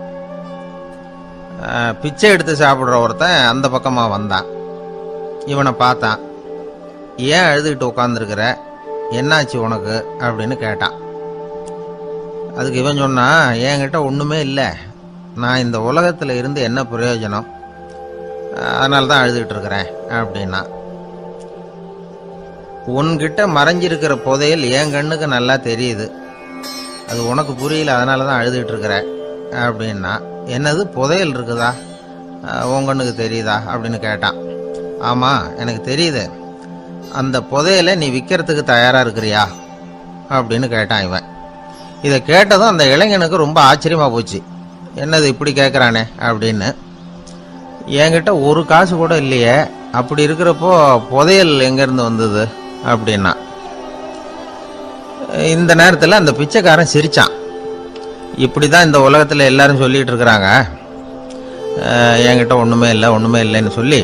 ஆனால் அவங்கக்கிட்ட தான் புதையல் இருக்கு, நீ வேணும்னா என் கூட வா, நம்ம நாட்டு அரசர்கிட்ட போவோம், உங்ககிட்ட இருக்கிற புதையலை அவர் நல்ல விலைக்கு எடுத்துக்குவார் அப்படின்னா. அது எப்படி உனக்கு தெரியும்னா, இதுக்கு முன்னாடியும் இது மாதிரி பல பேரை நான் ராஜா கிட்ட அழைச்சிட்டு போயிருக்கிறேன், அதனால தான் உன்னை பார்த்தேன், உன்னையும் கூப்பிடுறேன், நீ சரின்னு சொன்னா உன்னை அழைச்சிட்டு போறேன், உங்ககிட்ட இருக்கிற புதையலை அவர் நல்ல விலை கொடுத்து எடுத்துக்குவார் அப்படின்னு சொன்னான். இவன் இப்படி சொல்றதும் அந்த இளைஞனுக்கு ஒண்ணுமே புரியல. இது என்னது இந்த ஆள் இப்படி சொல்லிட்டு இருக்கிறான், நம்மகிட்ட என்ன இருக்குது, அதுவும் இல்லாம இவனே பிச்சை எடுத்து சாப்பிட்டுக்கிட்டு இருக்கிறான், இவன் போய் நம்மளை ராஜா கிட்ட அழைச்சிட்டு போறதா போறேங்கிறானே என்ன அப்படின்னு சொல்லி அவன் யோசனை பண்ணான். என்ன யோசிக்கிற, உனக்கு பணம் வேணும்னா என்னோட வா அப்படின்னா. இளைஞன் ஒரு முடிவுக்கு வந்தான். சரி, இங்கேயே உட்காந்துக்கிட்டு இருக்கிறத விட அங்கேயாவது போய் பார்ப்போமே, இங்கே அழுதுட்டு உட்காந்துருக்கிறதுல என்ன பிரயோஜனம், ஏதோ கூப்பிடுறான் போய் பார்த்துட்டு வருவோமே அப்படின்னு சொல்லி அவன் கூட புறப்பட்டான். பிச்சைக்காரன் முன்னாடி போயிட்டே இருக்கிறான், இந்த இளைஞன் பின்னாடி நடந்து போயிட்டு இருக்கான். 2 பேரும் அரண்மனையை நோக்கி போறாங்க. பாதி வழி போயிருப்பாங்க. வழியில் அந்த பிச்சைக்காரன் சொன்னான், இதை பாரு, முன்னாடியே சில விஷயங்களை நாம பேசிக்க வேண்டியிருக்கு, சரியா தெளிவா முடிவு எடுத்துக்கிட்டு அதுக்கப்புறம் ராஜா கிட்ட போகணும். ஏன்னா அங்க போய் அது முடியாது இது முடியாதுன்னு நாம நமக்குள்ள சண்டை போட்டுக்கிட்டு இருக்க முடியாது. ராஜாவுக்கு விலையை பத்தி கவலையே இல்லை, எவ்வளவு சொன்னாலும் நமக்கு பணம் கிடைச்சிரும். ஆனா அதுக்கப்புறம் நான் இதை விற்கிறதுக்கு தயாரா இல்லைன்னு சொல்லிடக்கூடாது. அதனால புதையலை விற்கிறதா இல்லையாங்கிறத இங்கேயே தெளிவா முடிவு செஞ்சுக்கணும், இல்லைன்னா ராஜா கிட்ட போய் அங்க போய் குழப்பிட்டு இருக்க முடியாது அப்படின்னு சொன்னான். இளைஞனுக்கு ஒண்ணுமே புரியல. என்ன சொல்ற நீ, என்கிட்டயா புதையலா, எங்க இருக்குது அப்படின்னு சொல்லி குழம்பி போனான். இப்போ அந்த பிச்சைக்காரன் சொன்னான், இத பாரு, இப்போ உதாரணத்துக்கு உன்னுடைய கண்களை எடுத்துக்கோ, அதுக்கு நீ என்ன விலை கேட்டுற போற, நான் அதுக்கு ராஜா கிட்ட இருந்து ஒரு 50,000 ரூபா வாங்கி தர முடியும். உன்னுடைய இருதயத்தை கொடுக்குறியா, 20 லட்சம் ரூபா வாங்கி தரேன். மூளையை கொடுக்குறியா, 30 லட்சம் வாங்கி தரேன். என்ன சொல்ற அப்படின்னு சொல்லி இந்த பிச்சைக்காரன் பேசிக்கிட்டே போறான். இளைஞனுக்கு கோபம் வந்துட்டுது. என்ன உளர்ற, உனக்கு என்ன பைத்தியமா, கண்ணையும் மூளையையும் இருதயத்தையுமா விற்பாங்க, என்ன விலை கொடுத்தாலும் அதையெல்லாம் நான் விற்கிறதுக்கு தயாரா இல்லை, நான் விற்க மாட்டேன், அதை கொடுத்துட்டு நான் என்ன பண்றது, இப்படி நான் மட்டும் இல்லை யாருமே இதை விற்கிறதுக்கு தயாரா இருக்க மாட்டாங்க அப்படின்னு சொன்னான் அந்த இளைஞன். இவன் இப்படி சொன்னதும் அந்த பிச்சைக்காரன் வாய் விட்டு சிரிக்க ஆரம்பிச்சுட்டான். இப்போ பைத்தியமானது நானா நீயா, லட்சக்கணக்கான கோடிக்கணக்கான ரூபாய் பொறுமானம் உள்ள பொருள்களை உங்ககிட்டயே வச்சுக்கிட்டு விற்க முடியாதுன்னு சொல்ற நீ தான் ஏழை, என்கிட்ட ஒண்ணுமே இல்லைன்னு மரத்தடியில் உட்காந்து அழுதுட்டு இருக்கிறியே அப்படின்னு சொன்னான். இன்னைக்கு பாத்தீங்கன்னா பல பேர் தன்கிட்ட புதைஞ்சிருக்கிற ஆற்றலை புரிஞ்சிக்க முடியாம அவதிப்பட்டு இருக்கிறாங்க. நம்ம கிட்ட என்ன இருக்குங்கிறது அவங்களுக்கு தெரியறது இல்லை, அதனாலதான் என்கிட்ட ஒண்ணுமே இல்லைன்னு சொல்லி அழுதுகிட்டு இருக்கிறாங்க. இதை விளங்க வைக்கிறதுக்கு பெரியவங்க சொல்ற கதை இது. நம்ம கிட்ட இருக்கிற புதையலை நாம தான் தோண்டி எடுக்கணும். உண்மையான புதையல்ங்கிறது உள்ளே இருக்கு. ஆனா அதை வெளியில தேடுற ஆசாமிகள் தான் அதிகம். சராசரி மனித இயல்பு அப்படி. நம்ம கிட்ட விலை மதிக்க முடியாத பகுத்தறிவு இருக்கு. அதை வச்சுக்கிட்டு வாழ்க்கையில முன்னேறதுக்கு முயற்சி பண்ணணும். என்கிட்ட ஒண்ணுமே இல்லைன்னு நினைச்சு ஓரமா உட்காந்துடக்கூடாது. முயற்சி செஞ்சா முடியாத காரியம் எதுவுமே இல்லை. ஒரு ரயில்வே ஸ்டேஷன் பக்கம் வெளியில ஒரு டாக்ஸி நின்றுட்டு இருந்தது. அந்த பக்கமா வந்த ஒருத்தர் டாக்ஸி டிரைவரை பார்த்து சொன்னார், ஐயா, உங்க வண்டியில பின் சீட்ல ஒரு மணி பர்ஸ் கிடக்கு, யாரோ மறந்து விட்டுட்டு போயிருக்கிறாங்க அப்படின்னாரு. இல்லை அது காலி பர்ஸு தான், நான் தான் அதை அங்கே போட்டு வச்சிருக்கிறேன்னாரு டிரைவர். ஏன்னு கேட்டார் அவர். இதுக்கு டிரைவர் சொன்னார், அதை பார்க்குற யாராவது அதை எடுத்துக்கலாம்ங்கிற ஆசையிலையாவது சவாரிக்கு வருவாங்க, அதுக்காக தான் போட்டு வச்சிருக்கிறேன் அப்படின்னார். ஒரு நண்பர் அவசரமாக என்கிட்ட ஓடி வந்தார். அப்புறம் சொன்னார், என்னால் நம்பவே முடியல சார், என் பையனா இப்படி அப்படின்னு சொல்லி ஆச்சரியப்பட்டார். உங்கள் பையன் அப்படி என்னதான் செஞ்சுட்டான்னு கேட்டேன். என்னால் முடியாத ஒரு காரியத்தை அவன் சுலபமாக செஞ்சுட்டான் சார் அப்படின்னார். அது என்ன, உங்களால் முடியாத காரியத்தை அவன் செஞ்சுட்டாங்கிறீங்க, அது என்ன காரியம்னு தான் சொல்லுங்களேன். என்ன 5ஆம் வகுப்புல அவன் ஒரே தடவையில் பாஸ் ஆகிட்டான் சார், அதாவது ஒரே அட்டம்ப்டில் பாஸ் ஆகிருக்கிறான் அப்படின்னார். மூச்சு வாங்க. கஷ்டப்பட்டு பரீட்சை எழுதினவன் அவன், இவருக்கு மூச்சு வாங்குது. நம்மால செய்ய முடியாத ஒரு காரியத்தை இன்னொருத்தர் செய்யும் போது அது நமக்கு ஆச்சரியமா தெரியுது. இப்ப சர்க்கஸ் பாக்குறோம், அங்க ஒருத்தர் அந்த இடத்துல தொங்குறார். அதை பாக்குறப்போ அது நமக்கு ஆச்சரியமா தெரியுது. ஏன்னா அது மாதிரி அந்த இடத்துல தொங்குறதுங்கிறது நம்மால முடியாத காரியம். நம்மால முடியாத ஒண்ண அடுத்த ஒருத்தர் ரொம்ப சுலபமா செய்யறப்போ நாம மருள்வது இயற்கை. இதைத்தான் தொல்காப்பியம் மருட்கை அப்படின்னு சொல்லுது. இந்த வியப்பு இருக்குதே, இது 4 வகையில ஏற்படுதான். அதையும் தொல்காப்பியம் தான் சொல்லுது. அது என்ன 4 வகை அப்படின்னா, முதல் வகை எப்படின்னா புதுமையான அரிய செயல்களை செய்வது. 2வது வகை என்னன்னா பெரிய செயல்களை செய்யறது. 3வது வகை எப்படின்னா மிக நுட்பமான செயல்களை செய்யறது. 4வது வகை ஆக்கம் தரும் செயல்களை செய்யறது. புதுமை, பெருமை, சிறுமை, ஆக்கமோடு மதினம் சாலா மருட்கை 4 அப்படிங்கிறது தொல்காப்பியம். இன்னைக்கு விஞ்ஞானம் புதுசா எதையோ கண்டுபிடிச்சிக்கிட்டு இருக்குது. அந்த கண்டுபிடிப்புகளை எல்லாம் பார்க்கறப்போ ஆரம்பத்துல ஆச்சரியமா இருக்கு, அதுக்கப்புறம் நமக்கு பழகி போடுது. இப்போ வானொலி பெட்டி புதுசா வந்தப்போ அதை சுற்றி எவ்வளவு கும்பல், ஒரு பெட்டி பேசுது அப்படிங்கிறது எவ்வளவு வியப்புக்குரிய விஷயம். இப்ப யாரும் வானொலி பெட்டியை ரொம்ப ஆச்சரியத்தோட பாக்குறது இல்ல. வச்சிருந்தாதான் ஆச்சரியமா பார்ப்பாங்க சில பேர். இந்த காலத்துல எப்படி வச்சிருக்கிறாரேன்னு சொல்லி மாறா அதை அலட்சியமாவும் பார்க்க ஆரம்பிச்சுட்டாங்க. மதினம் சாலா மருட்கை அப்படின்னு ஒரு சொற்றொடர் வருது பாருங்க, அதுல கருத்தாழம் உண்டு. எதை பத்தியும் போதுமான அளவு புரிஞ்சிக்காதப்போ ஒருத்தர் ஆச்சரியப்படுறார். புரிஞ்சுக்கிட்டதுக்கு அப்புறம் ஆச்சரியம் மறைஞ்சு போடுது. மிக நுட்பமான செயல்களும் நம்மளை ஆச்சரியப்பட வைக்குது. ஒரு அரிசியில ஒரு திருக்குறள் எழுதி காட்டுறாங்க, ஒரு முட்டை ஓட்டுக்குள்ள ஓவியம் தீட்டி காட்டுறாங்க. கருங்கல் சிற்பங்கள்ல எவ்வளவு நுட்பமான வேலைப்பாடுகள், அதையெல்லாம் பார்த்து ஆச்சரியப்படுறோம். இது மாதிரியே ஆக்கப்பூர்வமான செயல்களும் நம்மளை வியப்பில் ஆழ்த்தும். குப்பை கூலங்களை கூட வாழ்க்கைக்கு பயன்படுகிற பொருளா மாற்றுகிறவர்கள் இருக்கிறாங்க. அவங்களுடைய செயல் நமக்கு ஆச்சரியத்தை தருது. இடைக்காட்டு சித்தர்னு ஒருத்தர் இருந்தார். அவர் பாடிய 30 நூல்ல ஒரு பாட்டு வருது. ஆற்றல் பிறர் அறிதலின் ஆகம் கிளர்வு உறுதலின் கற்று அறிபாணர் கெழுமிய கோடலின் தோற்றம் உருகவே போற்றல் சால் வியப்பே. ஒருத்தருடைய ஆற்றல் தெரியாமல் இருந்தது, அவருடைய அரிய செயல்களை பார்க்கும் பொழுது வியப்பா இருந்தது, மனசுக்குள்ள கிளர்ச்சி. பாவலர்கள் இவர்கள் புகழப்பாடி மற்றவர்களும் தெரிந்து கொள்ளுமாறு செய்கிறார்கள். ஆக எல்லா வகையிலுமே மக்கள் தங்களுடைய வாழ்க்கையில முன்னேறுவதற்கு வழிகாட்டுகிற ஒரு மெய்ப்பாடு தான் வியப்புங்கிறது. இன்னைக்கு இளைஞர்கள் இதை நல்லா புரிஞ்சுக்கணும். ஆச்சரியப்படுங்கள், ஆச்சரியப்பட வைப்பீர்கள். இந்த காலத்துல நம்ம எப்படி எல்லாமோ ஆச்சரியப்பட வைக்கிற அதிசய மனிதர்கள் இருக்கிறாங்க. ஒரு ஆளை பிடிச்சி ஜெயிலுக்கு கொண்டுட்டு வந்தாங்க.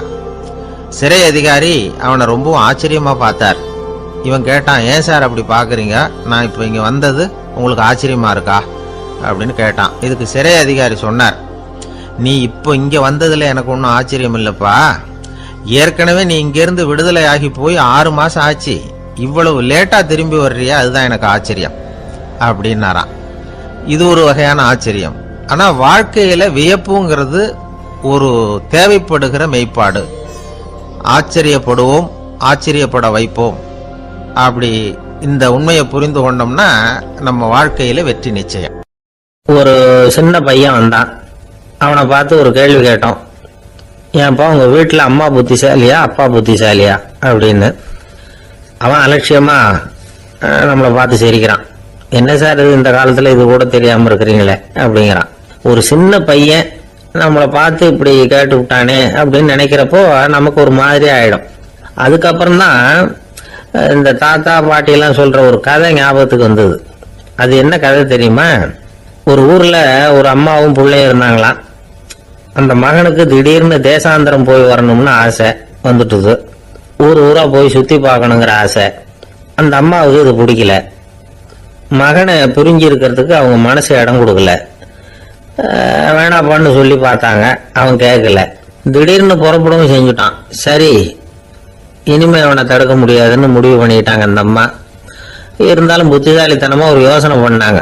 மகனை கிட்டத்துல கூப்பிட்டாங்க. அவங்ககிட்ட சொன்னாங்க, இதை பாருப்பா, நீ தேசாந்தரம் போறதுன்னு தீர்மானம் பண்ணிவிட்ட, அதை நான் தடுக்கல, போயிட்டு வந்துரு.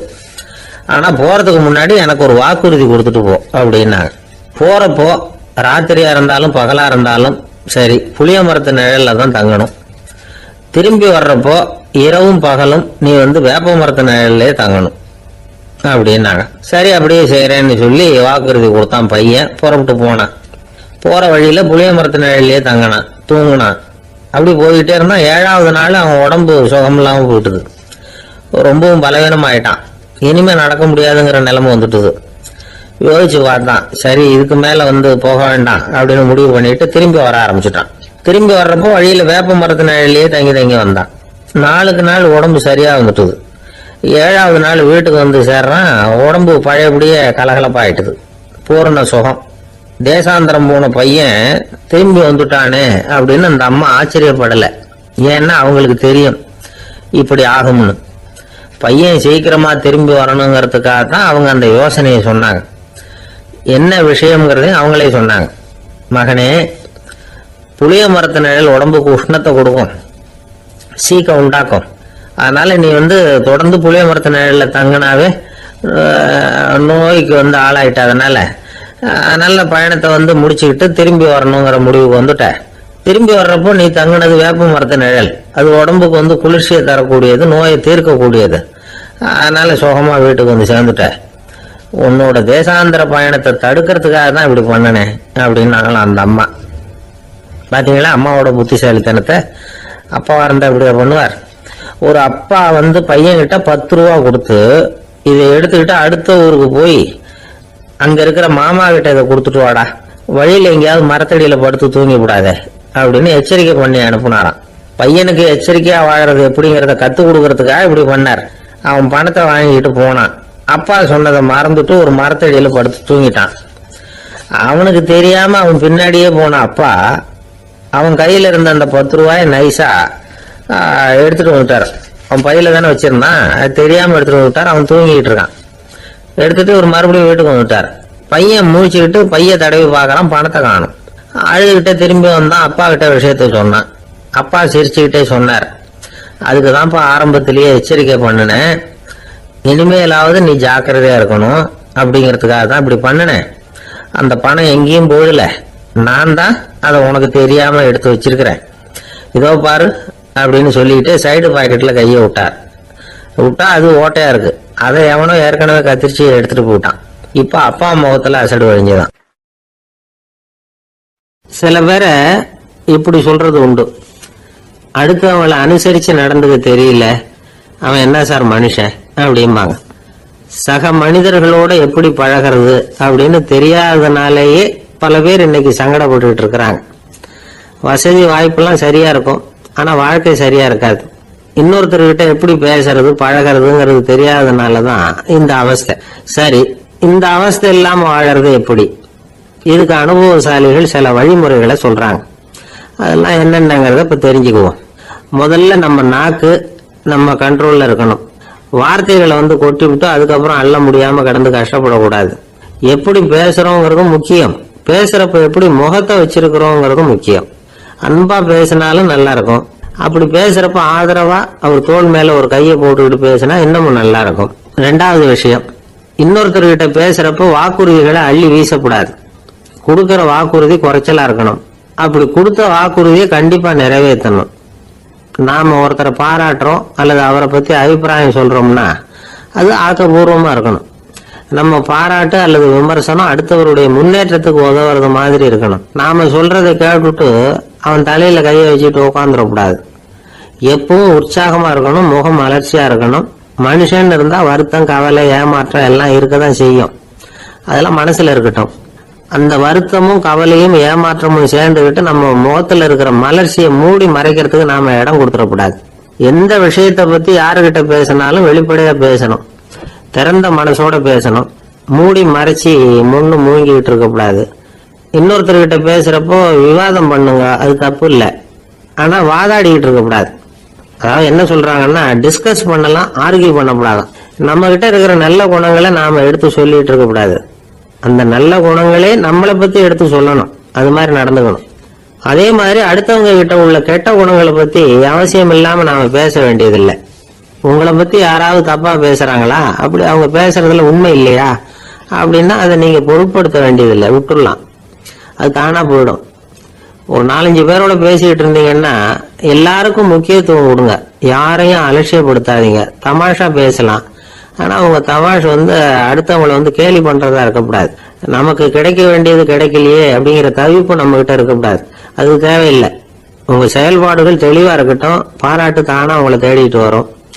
இன்னொரு மனுஷனுடைய மனசுல கௌரவமான ஒரு இடத்த பிடிக்கணும்னா நாம இந்த குணத்தை எல்லாம் நம்ம கிட்ட வளர்த்துக்கணும். இதெல்லாம் அனுபவசாலிகள் சொல்லி இருக்கிற குறிப்புகள். இந்த குறிப்புகளை சரியா புரிஞ்சுக்கணும். அது முக்கியம். தப்பா புரிஞ்சுக்கிட்டா என்ன தெரியுமா? இதை கேளுங்க. ஒருத்தர் வந்தார். சார், அடுத்தவங்க தோள் மேல கைய போட்டுக்கிட்டு அன்பா பேசணும்னு சொன்னீங்க. அப்படிதான் பேசினேன். அவரு முதுக கூட தட்டி கொடுத்தேன்.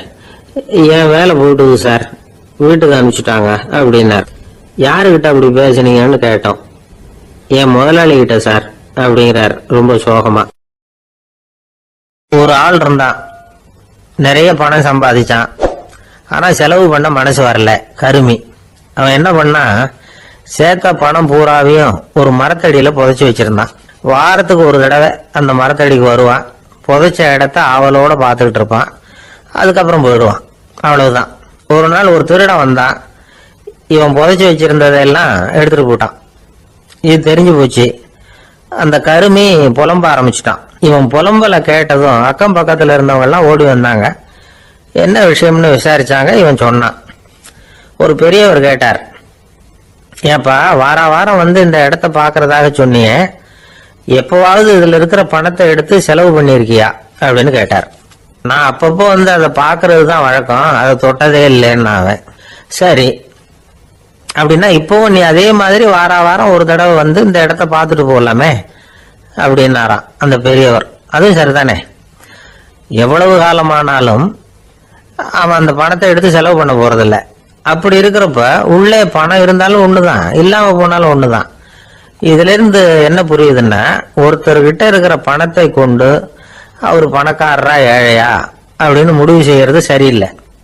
அந்த செல்வத்தை அனுபவிக்கிற திறன், பயன்படுத்துற திறன், அதை வச்சுதான் அவர் ஏழையா பணக்காரரா அப்படிங்கிறத நிர்ணயம் பண்ணணும். அதுதான் சரி. செலவு பண்ண தெரியாதவன் சேகரம் பண்ணிட்டே இருக்கிறதுனால என்ன பிரயோஜனம்? தலைமுடியே இல்லாதவன் தாராளமா சீப்புகளை வாங்கி சேகரம் பண்றது மாதிரி தானே இது. சில சமயம் செலவு பண்ண நாம தயாரா இருந்தா கூட அந்த செல்வம் நமக்கு பயன்படுறது இல்லை. அரேபியாவில் ஒரு நகை வியாபாரி விலை உயர்ந்த முத்துக்களை எல்லாம் அவர் வச்சு வியாபாரம் பண்ணிட்டு இருந்தார். அவர் ஒரு சமயம் ஒரு பாலைவனம் வழியா போயிட்டு இருக்கிறார் ஒட்டகத்துல. அப்போ திடீர்னு கடுமையான புயல் வீச ஆரம்பிச்சுட்டுது. திசை தவறி இவர் எங்கேயோ வந்துட்டார். கூட வந்தவங்களையும் காணல, எங்க போனாங்களும் தெரியல. இவர் ரொம்ப பயந்து போய் அங்கே எங்கேயுமா அலைஞ்சு திரியிறார். வழியே தெரியல. பசி கடுமையாயிட்டுது. ஒட்டகத்து முதுகுல ஒரு மூட்டை இருந்தது. அதை பிரிச்சு பார்த்தார். உள்ள ஏதாவது இருக்கான்னு தேடி பார்க்கிறார். அது வரைக்கும் கண்ணுல தட்டுப்படாத அபூர்வமான ஒரு பை கண்ணில் பட்டுது. ஆஹா, அதுல ஏதாவது சாப்பிட்றதுக்கு இருக்கும் அப்படின்னு நினைச்சு ஆவலா அதை பிரிச்சு பார்க்கிறார். அந்த பையில விலை உயர்ந்த முத்துக்கள் நிறைய இருந்துதான். அப்பதான் அவர் நினைச்சாராம், விலை உயர்ந்த முத்துக்கள் கூட சாப்பிட்றதுக்கு உணவாக முடியாது அப்படிங்கிறத புரிஞ்சுக்கிட்டாராம். எந்த நேரத்துல எது நமக்கு தேவையோ அது நமக்கு தாராளமா கிடைக்கணும். அப்படி அது கிடைக்கிறதுக்கு நம்ம கிட்ட இருக்கிற செல்வம் பயன்படணும். அது நமக்கும் பயன்படலாம், நம்ம மூலமா அடுத்தவங்களுக்கும் பயன்படலாம். அதுதான் செல்வத்தின் பயன். ஒரு மரத்தடியில ஒருத்தன் உட்காந்து அழுதுகிட்டு இருந்தான். அந்த பக்கமா வந்த இன்னொருத்தன் ஏப்பா அழுதுகிட்டு இருக்கிறேன்னு கேட்டான். இந்த இடத்துலதான் பூமிக்கு அடியில பணம் இருக்குது, புதைச்ச இடம் தெரியல, அதான் அழறேன் அப்படின்னா. நல்லா ஞாபகப்படுத்தி பாரு, எந்த இடத்துல புதைச்ச அப்படின்னு கேட்டான் இவன். அது எப்படி எனக்கு தெரியும், புதைச்சு வச்சிருக்கிறவன் நான் இல்லையே, எங்க எழுத்து வீட்டுக்காரன் அப்படின்னானா இவன். ஒரு பல்கலைக்கழகம், அங்க ஒரு இலக்கிய பேராசிரியர், அவர் பாடம் நடத்திட்டு இருந்தார். ராபர்ட் பிரௌனிங் எழுதிய கவிதைகளை பத்தி சொல்லிட்டு இருக்கிறார். மாணவர்களும் ரொம்ப அக்கறையா அதை கேட்டுக்கிட்டு இருக்கிறாங்க. ஒரு குறிப்பிட்ட கவிதையை பத்தி சொல்லும்போது அந்த பேராசிரியருக்கே ஒரு சந்தேகம். அதாவது அந்த கவிதையின் சரியான அர்த்தம் என்னங்கிறதுல சந்தேகம். பேராசிரியர் யோசனை பண்ணார். அந்த கவிதையை முழுசா புரிஞ்சுக்க முடியல. அதனால மாணவர்களை பார்த்து சொன்னார், மாணவர்களே, ஒரு நாள் பொறுத்துவங்க, இந்த கவிதையை எழுதின கவிஞர் எங்க வீட்டுக்கு பக்கத்துல தான் இருக்கிறாரு. இன்னைக்கு சாயந்தரம் நான் அவரை நேரிலேயே போய் பாக்குறேன், பார்த்து இதுக்கு என்னங்க அர்த்தம்னு கேட்டுட்டு வந்துடுறேன், அதுக்கப்புறம் உங்ககிட்ட சொல்றேன் அப்படின்னாரா. அன்னைக்கு சாயந்தரமே அந்த பேராசிரியர் கவிஞரை தேடிட்டு போயிட்டார். கவிஞர் அவங்க வீட்டுல அவர் பாட்டு உட்காந்துருந்தாரா. இவரு போய் அவர் முன்னாடி உட்கார்ந்தார். அப்புறம் கேட்டார், ஐயா, அந்த கவிதையின் முழு பொருள் என்னன்னு தெரிஞ்சுட்டு போறதுக்காக வந்திருக்கிறேன் அப்படின்னாராம். எந்த கவிதை அப்படின்னாராம் அவரு. இவர் அந்த கவிதையை சொல்லியிருக்கார். கவிஞர் கொஞ்சம் யோசனை பண்ணிவிட்டு அப்புறம் சொன்னாராம், பேராசிரியரே, நீங்க கொஞ்சம் தாமதமா வந்துட்டீங்கன்னாராம். இவருக்கு ஒன்னும் புரியல. நீங்க என்ன சொல்றீங்க, நான் தாமதமா வந்துட்டேனா? நீங்க தான் உயிரோட இருக்கிறீங்களே, அப்படி இருக்கும்போது நான் தாமதமா வந்துட்டேன்னா அது எப்படி அப்படின்னு இவர் குழம்பி இருக்கிறார். இப்ப கவிஞர் சொன்னாராம், ஐயா, நான் உயிரோட இருக்கிறேன்னா இல்லையாங்கிறது முக்கியம் இல்லை. நான் அந்த கவிதை வரிகளை எழுதினப்போ 2 பேருக்கு அதோட அர்த்தம் தெரிஞ்சிருந்தது. இப்போ ஒரே ஒருத்தருக்கு தான் அதோட அர்த்தம் தெரியும் அப்படின்னாராம். பேராசிரியர் யோசனை பண்ணிருக்கார். அப்படின்னா அந்த ஒருத்தர் கவிஞர் ராபர்ட் பிரௌனிங்கை தவிர வேற யாரா இருக்க முடியும்? இவர் தான் அப்படிங்கறத அவர் மனசுல நினைச்சுக்கிட்டார். அதனால சொன்னார், ஐயா, நான் தாமதமா வரல, அந்த கவிதையின் பொருள் என்ன அது சொல்லுங்கன்னார். பேராசிரியரே, நான் சொல்றது உங்களுக்கு புரியலன்னு நினைக்கிறேன். நான் இந்த வரிகளை எழுதினப்போ 2 பேருக்கு அதோட அர்த்தம் தெரிஞ்சிருந்தது. அந்த 2 பேர் யாருன்னா, ஒருத்தர் ராபர்ட் பிரௌனிங், அதாவது நான், இன்னொருத்தர் கடவுள். இப்போ அது கடவுளுக்கு மட்டும்தான் தெரியும். நானே இதை பத்தி பல தடவை யோசனை பண்ணி பார்த்தேன். இது ரொம்ப அழகானது, ஆனாலும் ரொம்ப வழுக்கலானது. அதை பிடிச்சிட்டோம்னு நினைச்சிட்டு இருக்கும் பொழுதே காத்து மாதிரி அது உங்ககிட்ட இருந்து ஓடி போயிடுது. எனக்கு ரொம்ப வருத்தமா தான் இருக்குது. நிச்சயமா நான் தான் இந்த வரிகளை எழுதியிருக்கிறேன். அதுல அர்த்தம் இருக்குங்கிறது எனக்கு தெரியும், அதை நான் உணர்றேன். ஆனா நீங்க என்ன மன்னிக்கணும், எனக்கே கூட அதை என்னால விளக்க முடியல. அப்படி இருக்கும்போது உங்களுக்கு எப்படி அதை நான் விளக்க முடியும் அப்படின்னு அந்த கவிஞர். அனுபவிக்கப்படக்கூடிய எல்லாமே விளக்கப்படக்கூடிய ஒன்றல்ல, விளக்கப்படும் எல்லாமே அனுபவிக்கப்படக்கூடிய ஒன்றல்ல அப்படிங்கிறது ஞானிகளுடைய கருத்து. அதுக்காக தான் அந்த சம்பவம். வாழ்க்கையில நீங்கள் தொடர்ந்து ஆய்வு செய்து கொண்டே இருக்கக்கூடிய விளக்கங்களை ஒருபோதும் அடைய முடியாத பரிமாணங்கள் இருக்கிறதுனாலதான் அது அலுப்பு தட்டாம இருக்குது. உங்களால நிறைய அனுபவிக்க முடியும், இருந்தாலும் நீங்கள் அனுபவித்து அறிந்த விஷயங்கள் கூட வார்த்தைகளால விளக்கப்பட முடிவதில்லை அப்படிங்கிறது பெரியோர் சிந்தனை. இதெல்லாம் ஒரு பக்கம் இருக்கட்டும். நமக்கு தெரிஞ்ச பேராசிரியர் ஒருத்தர் 1 மணி நேரம் ரொம்ப விவரமா வகுப்பு எடுத்தார். கடைசியா சொன்னார், மாணவர்களே, ரொம்பவும் எளிமையா விளக்கமா எல்லா விவரமும் சொல்லி இருக்கிறேன். அதனால இதுல உங்களுக்கு சந்தேகம் வர்றதுக்கு வாய்ப்பே இல்லை. இருந்தாலும் கேட்க வேண்டிய கடமை கேட்கிறேன். இதுவரைக்கும் நடத்தினதுல யாருக்காவது ஏதாவது சந்தேகம் உண்டா அப்படின்னு கேட்டாராம். எனக்கு ஒரே ஒரு சந்தேகம் தான் சார் அப்படின்னு எழுந்திரிச்சு நிக்கிறான் ஒருத்தன். என்னன்னு கேட்டாராம். இதுவரைக்கும் நீங்க என்ன பாடம் சார் நடத்தினீங்க அப்படின்னானா அவன். பந்திக்கு முந்தர ஆசாமிகள் நம்மள பல பேர் உண்டு. அப்படி முந்தறதுக்கு கூட முயற்சி பண்றவங்க நிறைய பேர் இருக்கிறாங்க. இதுல என்ன ஒரு விஷயம்னா, பந்திக்கு முந்தறது கூட தப்பு இல்லை. ஆனா அப்படி ஒரு விருந்துல ஆளா போய் உட்காந்து சாப்பிட்டா கூட வெளியில வர்றப்ப என்ன பெரிய விருந்து வச்சுட்டான், சாம்பார்ல உப்பு இல்ல, ரசத்துல காரம் இல்ல அப்படின்னு குறை சொல்லிட்டே வர்றது இருக்கு பாருங்க. அது சரியில்லை, நாகரிகமும் இல்லை. கல்யாண பத்திரிகையில என்ன போட்டிருக்குது, என் பொண்ணுக்கும் இன்னார் பையனுக்கும் கல்யாணம், எல்லாரும் குடும்பத்தோட வந்திருந்து மணமக்கள் ஆசீர்வதிக்கணும், இப்படித்தானே போட்டிருக்கோம். குடும்பத்தோட வந்து விருந்து சாப்பிட்டு சாப்பாடு எப்படி இருக்குன்னு அபிப்பிராயம் சொல்லிவிட்டு போங்க அப்படின்னா போட்டிருக்கு கல்யாண பத்திரிகையில.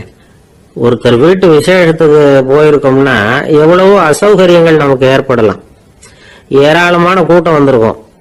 எல்லாரையும் அவங்க வந்து தனித்தனியா கவனிச்சுக்கிட்டு இருக்க முடியாது. நாம தான் அனுசரிச்சு நடந்துக்கணும். நாமளா போய் வாழ்த்த வேண்டியவங்களை வாழ்த்தி விட்டு வந்து சேரணும். அதை விட்டுட்டு பத்திரிகை கொடுத்தானேன்னு போனேன், கவனிப்பே சரியில்லை அப்படின்னு புலம்பிக்கிட்டு இருக்கக்கூடாது. ஒரு விருந்துக்கு போனா அங்க எப்படி நடந்துக்கணும் அப்படிங்கறத பத்தி கூட அனுபவசாலிகள் சில விவரங்கள்லாம் சொல்லியிருக்கிறாங்க. இந்த காலத்துல கல்யாணம், பிறந்த நாள், அது இதுன்னு நிறைய விருந்துகள் நடக்குது. அதெல்லாம் எதுக்காக? மனித உறவுகளை வளர்த்துக்கிறதுக்காக தான், வேற எதுக்கு? ஒரு விருந்துக்கு போனா அமைதியா பொறுமையா போய் உட்காரணும். அடிச்சு பிடிச்சிக்கிட்டு இடத்த பிடிக்க போறேன் அப்படின்னு நிக்கக்கூடாது. முதல் பந்தி நடந்துகிட்டு இருந்தா அது முடிஞ்சு இலை எடுத்து சுத்தம் பண்ணதுக்கு அப்புறம் போய் உட்கார்றது தான் நாகரீகம். இலை எடுக்கிறதுக்கு முன்னாடியே அங்க போய் உட்காந்தா நல்லா இருக்காது. நீங்க சாப்பிட்டுட்டு உட்காந்துருக்கீங்களா, சாப்பிட்றதுக்கு உட்காந்துருக்கீங்களா, பாக்குறவங்களுக்கு சந்தேகம் வந்துடும். அதே மாதிரி இலையில எல்லா ஐட்டமும் பரிமாறினதுக்கு அப்புறம் சாப்பிட ஆரம்பிக்கணும். ஒவ்வொரு ஐட்டமா வைக்க வைக்க நாம பாட்டுக்கு எடுத்து உள்ள தள்ளிட்டே இருந்தோம்னா எதை வச்சோம் எதை வைக்கலன்னு பரிமாறினவரே குழம்பி போடுவார். ஏன்னா எப்போ பார்த்தாலும் இலை காலியாவே இருக்கும். சாப்பிட்றப்போ உங்க சாப்பாட்டையே நீங்க கவனிக்கணும். அடுத்தவங்க இலையில என்ன இருக்கு, பக்கத்துல இருக்கிறவர் எதை அதிகமா சாப்பிடுறார், இதெல்லாம் நமக்கு என்னத்துக்கு? எல்லாரும் சாப்பிட்டு முடிக்கிற வரைக்கும் பொறுமையா இருக்கிறது தான் நல்லது. நீங்க மட்டும் திடீர்னு பாதியில் எழுந்திரிச்சு பக்கத்துல இருக்கிறவங்களுக்கு சங்கடமா இருக்குமேங்கிறதெல்லாம் யோசிக்காம நீங்க பாட்டு எழுந்திரிச்சு போக கூடாது. பக்கத்துல உள்ளவங்க உங்களை எழுந்திரிக்க சொன்னா எழுந்திரிச்சு போகலாம். விருந்துகள்ல சாப்பாட்டை வீணாக்குறதே ஒரு நாகரிகமா போட்டுது. இந்த காலத்துல சாப்பாட்டுக்கே கஷ்டப்பட்டுக்கிட்டு பல பேர் இந்த உலகத்துல இருக்கிறப்போ சாப்பாட்டை வீணாக்குறது எவ்வளவு பெரிய மோசம்ங்கிறத நினைச்சு பார்க்கணும். வேணுங்கிற அளவுக்கு கேட்டு வாங்கி சாப்பிடுறது தான் முறை. விருந்துல இந்த பஃபே அப்படின்னு சொல்லி ஒரு முறை சொல்றாங்கல்ல, அதாவது உணவு வகைகளை எல்லாம் பொதுவா ஒரு இடத்துல வச்சுடுறது, நமக்கு தேவையானதை நாமே எடுத்து ஒரு தட்டில் போட்டுக்கிட்டு சாப்பிட வேண்டியது. இதுல கூட சில பேர் தேவைக்கு அதிகமா எடுத்து போட்டுக்கிட்டு வீணாக்குறாங்க.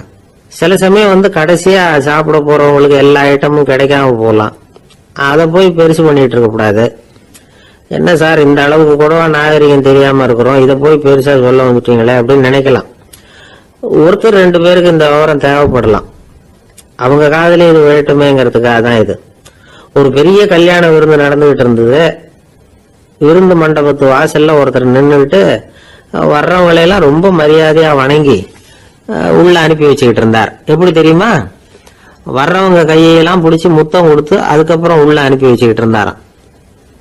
கூட்டம்லாம் முடிஞ்சதுக்கு அப்புறம் அவர்கிட்ட போய் கேட்டிருக்கிறாங்க, சார் நானும் எவ்வளவோ விருந்துகளுக்கு போயிருக்கிறேன், இருந்தாலும் இவ்வளவு மரியாதையா வர்றவங்க கைக்கெல்லாம் முத்தம் கொடுத்து வரவேற்கிறத இங்கதான் பாக்குறேன் அப்படின்னு சொன்னாங்க.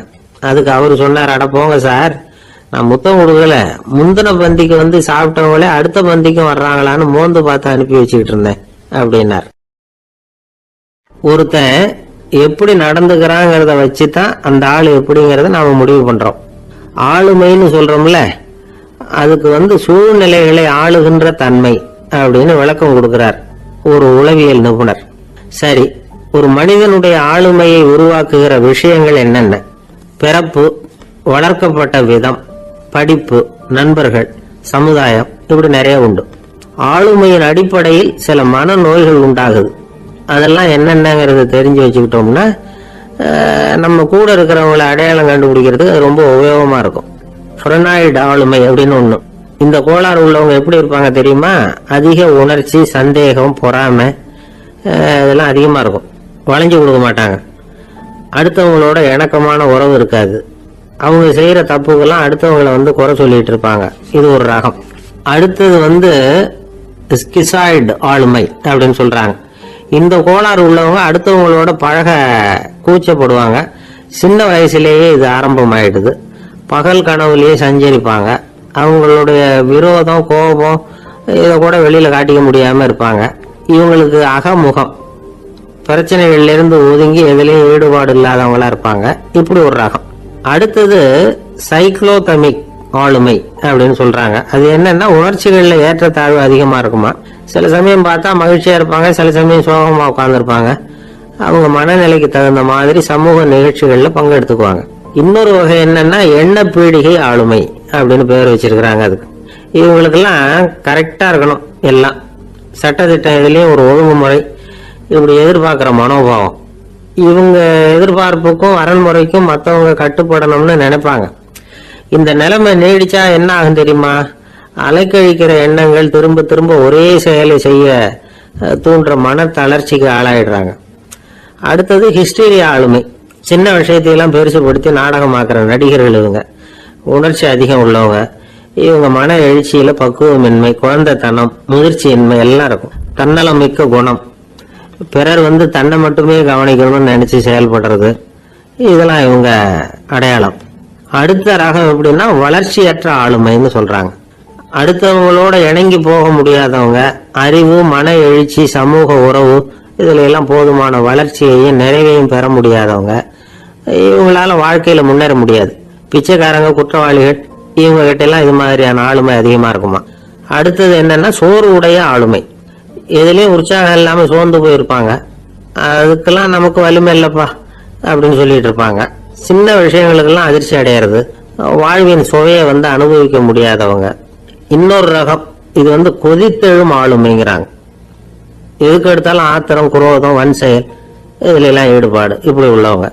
நத்தை வகை ஆளுமை அப்படின்னு ஒண்ணு. அடுத்தவங்க மேல விரோதம் இருக்கும், அடிக்கணுங்கிற எண்ணம் இருக்கும். ஆனா அதை அப்படியே வெளியில காட்டாம அதே சமயம் அமைதியான முறையில வெறுப்பை வெளிக்காட்டுற ரகம். இவங்கெல்லாம் பேசாம கம்முன்னு இருந்துகிட்டே நினைச்சதை நிறைவேற்றிடுவாங்க. முன்ஜாக்கிரதை ஆளுமை அப்படின்னு ஒரு ரகமா. பாதுகாப்பின்மை, சந்தேகம், முழுமையின்மை, அறவேக்காட்டுத்தனம் இந்த மனப்போக்கு அதிகமா இருக்கிறதுனால அகம்பாவம், புடிவாதம், எச்சரிக்கை எல்லாம் அளவுக்கு மீறி இருக்கும். இதுவரைக்கும் நாம பேசிக்கிட்டு இருந்த ஆளுமை பண்புகள் அளவுக்கு அதிகமா போயிட்டதுன்னா ஆளுமை கோளாறுகள் ஏற்படும். அதன் அடிப்படையில மனவியாதிகள் வருமா. அதனால இணக்கமான, எல்லாரும் விரும்புகிற இயல்பான ஆளுமையை பெறுவதற்கு நாம முயற்சி செய்யணும் அப்படிங்கிறது மனோதத்துவ நிபுணர்களுடைய ஆலோசனை. ஒருத்தர் ஒரு மனோதத்துவ டாக்டரை தேடிட்டு வந்தாராம். டாக்டர், எனக்கு மனசுல ஏதோ வியாதி, ஆளுமை கோளாறு, அதாவது எனக்கு சீக்கிரமா செத்து போனா தேவையில்லைன்னு தோணுது அப்படின்னாராம். உடனே அந்த டாக்டர், சரி அப்படின்னா இங்கே இருங்க, நான் வைத்தியம் பாக்குறேன் அப்படின்னாராம். ஒருத்தர் முகத்தை தொங்க போட்டுக்கிட்டு ஒரு மாதிரியா வந்தார். என்ன விஷயம்னு விசாரிச்சேன். என்னுடைய நண்பன் ஒருத்தங்கிட்ட கருத்து வேறுபாடு, இனிமே நமக்குள்ள எந்த சம்பந்தமும் வேணாம்னு நட்பை முறிச்சிட்டு வந்துட்டேன்னா. நண்பர்கள்னு இருந்தா கருத்து வேறுபாடு வரத்தான் செய்யும்னு. கருத்து வேறுபாடு வராம இருக்கிறதுக்கு ஏதாவது வழி உண்டா அப்படின்னு கேட்டாங்க. அதை பத்தி நிபுணர்கள் சில யோசனைகளை சொல்லியிருக்கிறாங்கன்னு. முதல் விஷயம் என்னன்னா, உங்க நண்பனுக்கு ஒரு செய்தி சொல்லணும்னா அதை நீங்களே நேரடியாக சொல்லுங்க, அல்லது உங்க கைப்பட கடிதம் எழுதுங்க. அதாவது நேரடி தொடர்பு முக்கியம். அதை விட்டுட்டு இன்னொருத்தர் மூலமா நண்பர்களுக்கு செய்தி அனுப்புனா நீங்க சொல்ற செய்தி அப்படியே போய் சேராது, அது சேதமாயிடும். கூட்டி குறைச்சி சொல்லிவிடுவாங்க, அது குழப்பத்தில் கொண்டாந்து விட்டுரும். இது ஒரு யோசனை. ரெண்டாவது யோசனை என்னன்னா, நீங்க ஒரு நல்ல காரியத்தை செய்யும் பொழுது உங்க நண்பரையும் சேர்த்துக்குங்க, அவருக்கும் அதுல ஒரு ஈடுபாட்டை உருவாக்குங்க. மூணாவது யோசனை, நம்ம பக்கத்தில் இருக்கிற நண்பர் மகிழ்ச்சி அடைகிற மாதிரி ஏதாவது செய்யணும். சின்ன சின்ன செயல்களா இருந்தாலும் பரவாயில்ல, அவர் நமக்கு எதுவும் செய்யலையே, நாம எதுக்கு செய்யணும் அப்படின்னு நினைச்சுக்கிட்டு இருக்கக்கூடாது. நாலாவது யோசனை என்னன்னா, உங்களுக்கு ஒரு பிரச்சனையா அல்லது உங்க நண்பருக்கு ஒரு பிரச்சனையா, எதுவா இருந்தாலும் ரெண்டு பேரும் சேர்ந்து உட்காந்து ஆலோசனை பண்ணுங்க. நம்ம யோசனையும் கேட்கப்படுதே அப்படிங்கிற நினைப்பே அவருக்கு ஒரு மன நிறைவை உண்டாக்குமா. ஐந்தாவது யோசனை, உங்க நண்பர் ஏதோ ஒரு காரியத்தை செய்கிறார், நீங்க உடனே அவசரப்பட்டு நீ செய்யறது தப்புன்னு தீர்ப்பு சொல்லக்கூடாது. அவர் அதை செய்யறதுக்கான நியாயங்கள் எவ்வளவோ இருக்கும், அதை புரிஞ்சுக்கிறதுக்கு முயற்சி பண்ணணும். ஆறாவது யோசனை, உங்க நண்பர் என்ன சொன்னாலும் அதை பொறுமையா கேளுங்க. அவர் சொல்றத புரிஞ்சுக்கணும், அவர் சொல்ல விரும்புறத புரிஞ்சுக்கணும், அவர் சொல்ல முடியாம தவிக்கிறதையும் புரிஞ்சுக்கணும். இப்படி 3 விதமாவும் அவரை புரிஞ்சுக்கிட்டு அதுக்கு தகுந்த மாதிரி செயல்படணும். ஏழாவது யோசனை என்னன்னா, உங்க நண்பர் உங்ககிட்ட ஏதோ ஒரு கருத்தை சொல்றார், அது உங்களுக்கு பிடிக்கல, அதுக்காக உடனே நீ சொல்றது சரியில்லை, நான் ஒத்துக்க மாட்டேன் அப்படின்னு எல்லாம் மறுத்துக்கிட்டு இருக்கக்கூடாது. அவர் சொல்றதை கேட்கணும், பொறுமையா சிந்திக்கணும், அதுக்கப்புறம் பதில் சொல்லணும். இப்படிலாம் நடந்துகிட்டா நண்பர்களுக்குள்ள கருத்து வேறுபாடு வர்றதுக்கு வாய்ப்பே இருக்காது அப்படின்னு வல்லுநர்கள் தொகுத்து சொல்லியிருக்கிறாங்க இந்த யோசனைகளை. எனக்கு தெரிஞ்ச சில நண்பர்கள் உண்டு, அவங்களுக்குள்ளேயும் கருத்து வேறுபாடுகள் வராமல் இருக்கிறதுக்கு சில நுட்பங்களை கையாளுறது உண்டு. ஒருத்தர் சொன்னார், அந்த டாக்டர் சின்ன வயசுலேருந்து என் கூட பழகினவர், நாங்கள் 2 பேரும் இணை பிரியாத நண்பர்கள். இருந்தாலும் எனக்கு உடம்பு சரியில்லைன்னு நான் அவர்கிட்ட வைத்தியம் பார்த்துக்க மாட்டேன் அப்படின்னார் ஒருத்தர். ஏன் அப்படின்னு கேட்டேன். எங்கள் நட்பு கெட்டுப்படக்கூடாது இல்லையா, அதனால தான் அப்படின்னாரு இவர். ஒரு சிகை அலங்கார கூடம். ரொம்ப சுறுசுறுப்பாக எல்லாரும் வேலை செஞ்சிட்டு இருக்கிறாங்க. முடி வெட்டிக்க வந்திருக்கிறவங்க நிறைய பேர், எல்லாரும் வரிசையாக உட்காந்துருக்குறாங்க. அந்த சமயத்தில் திடீர்னு கதவை திறந்துக்கிட்டு ஒருத்தர் உள்ள வர்றார்.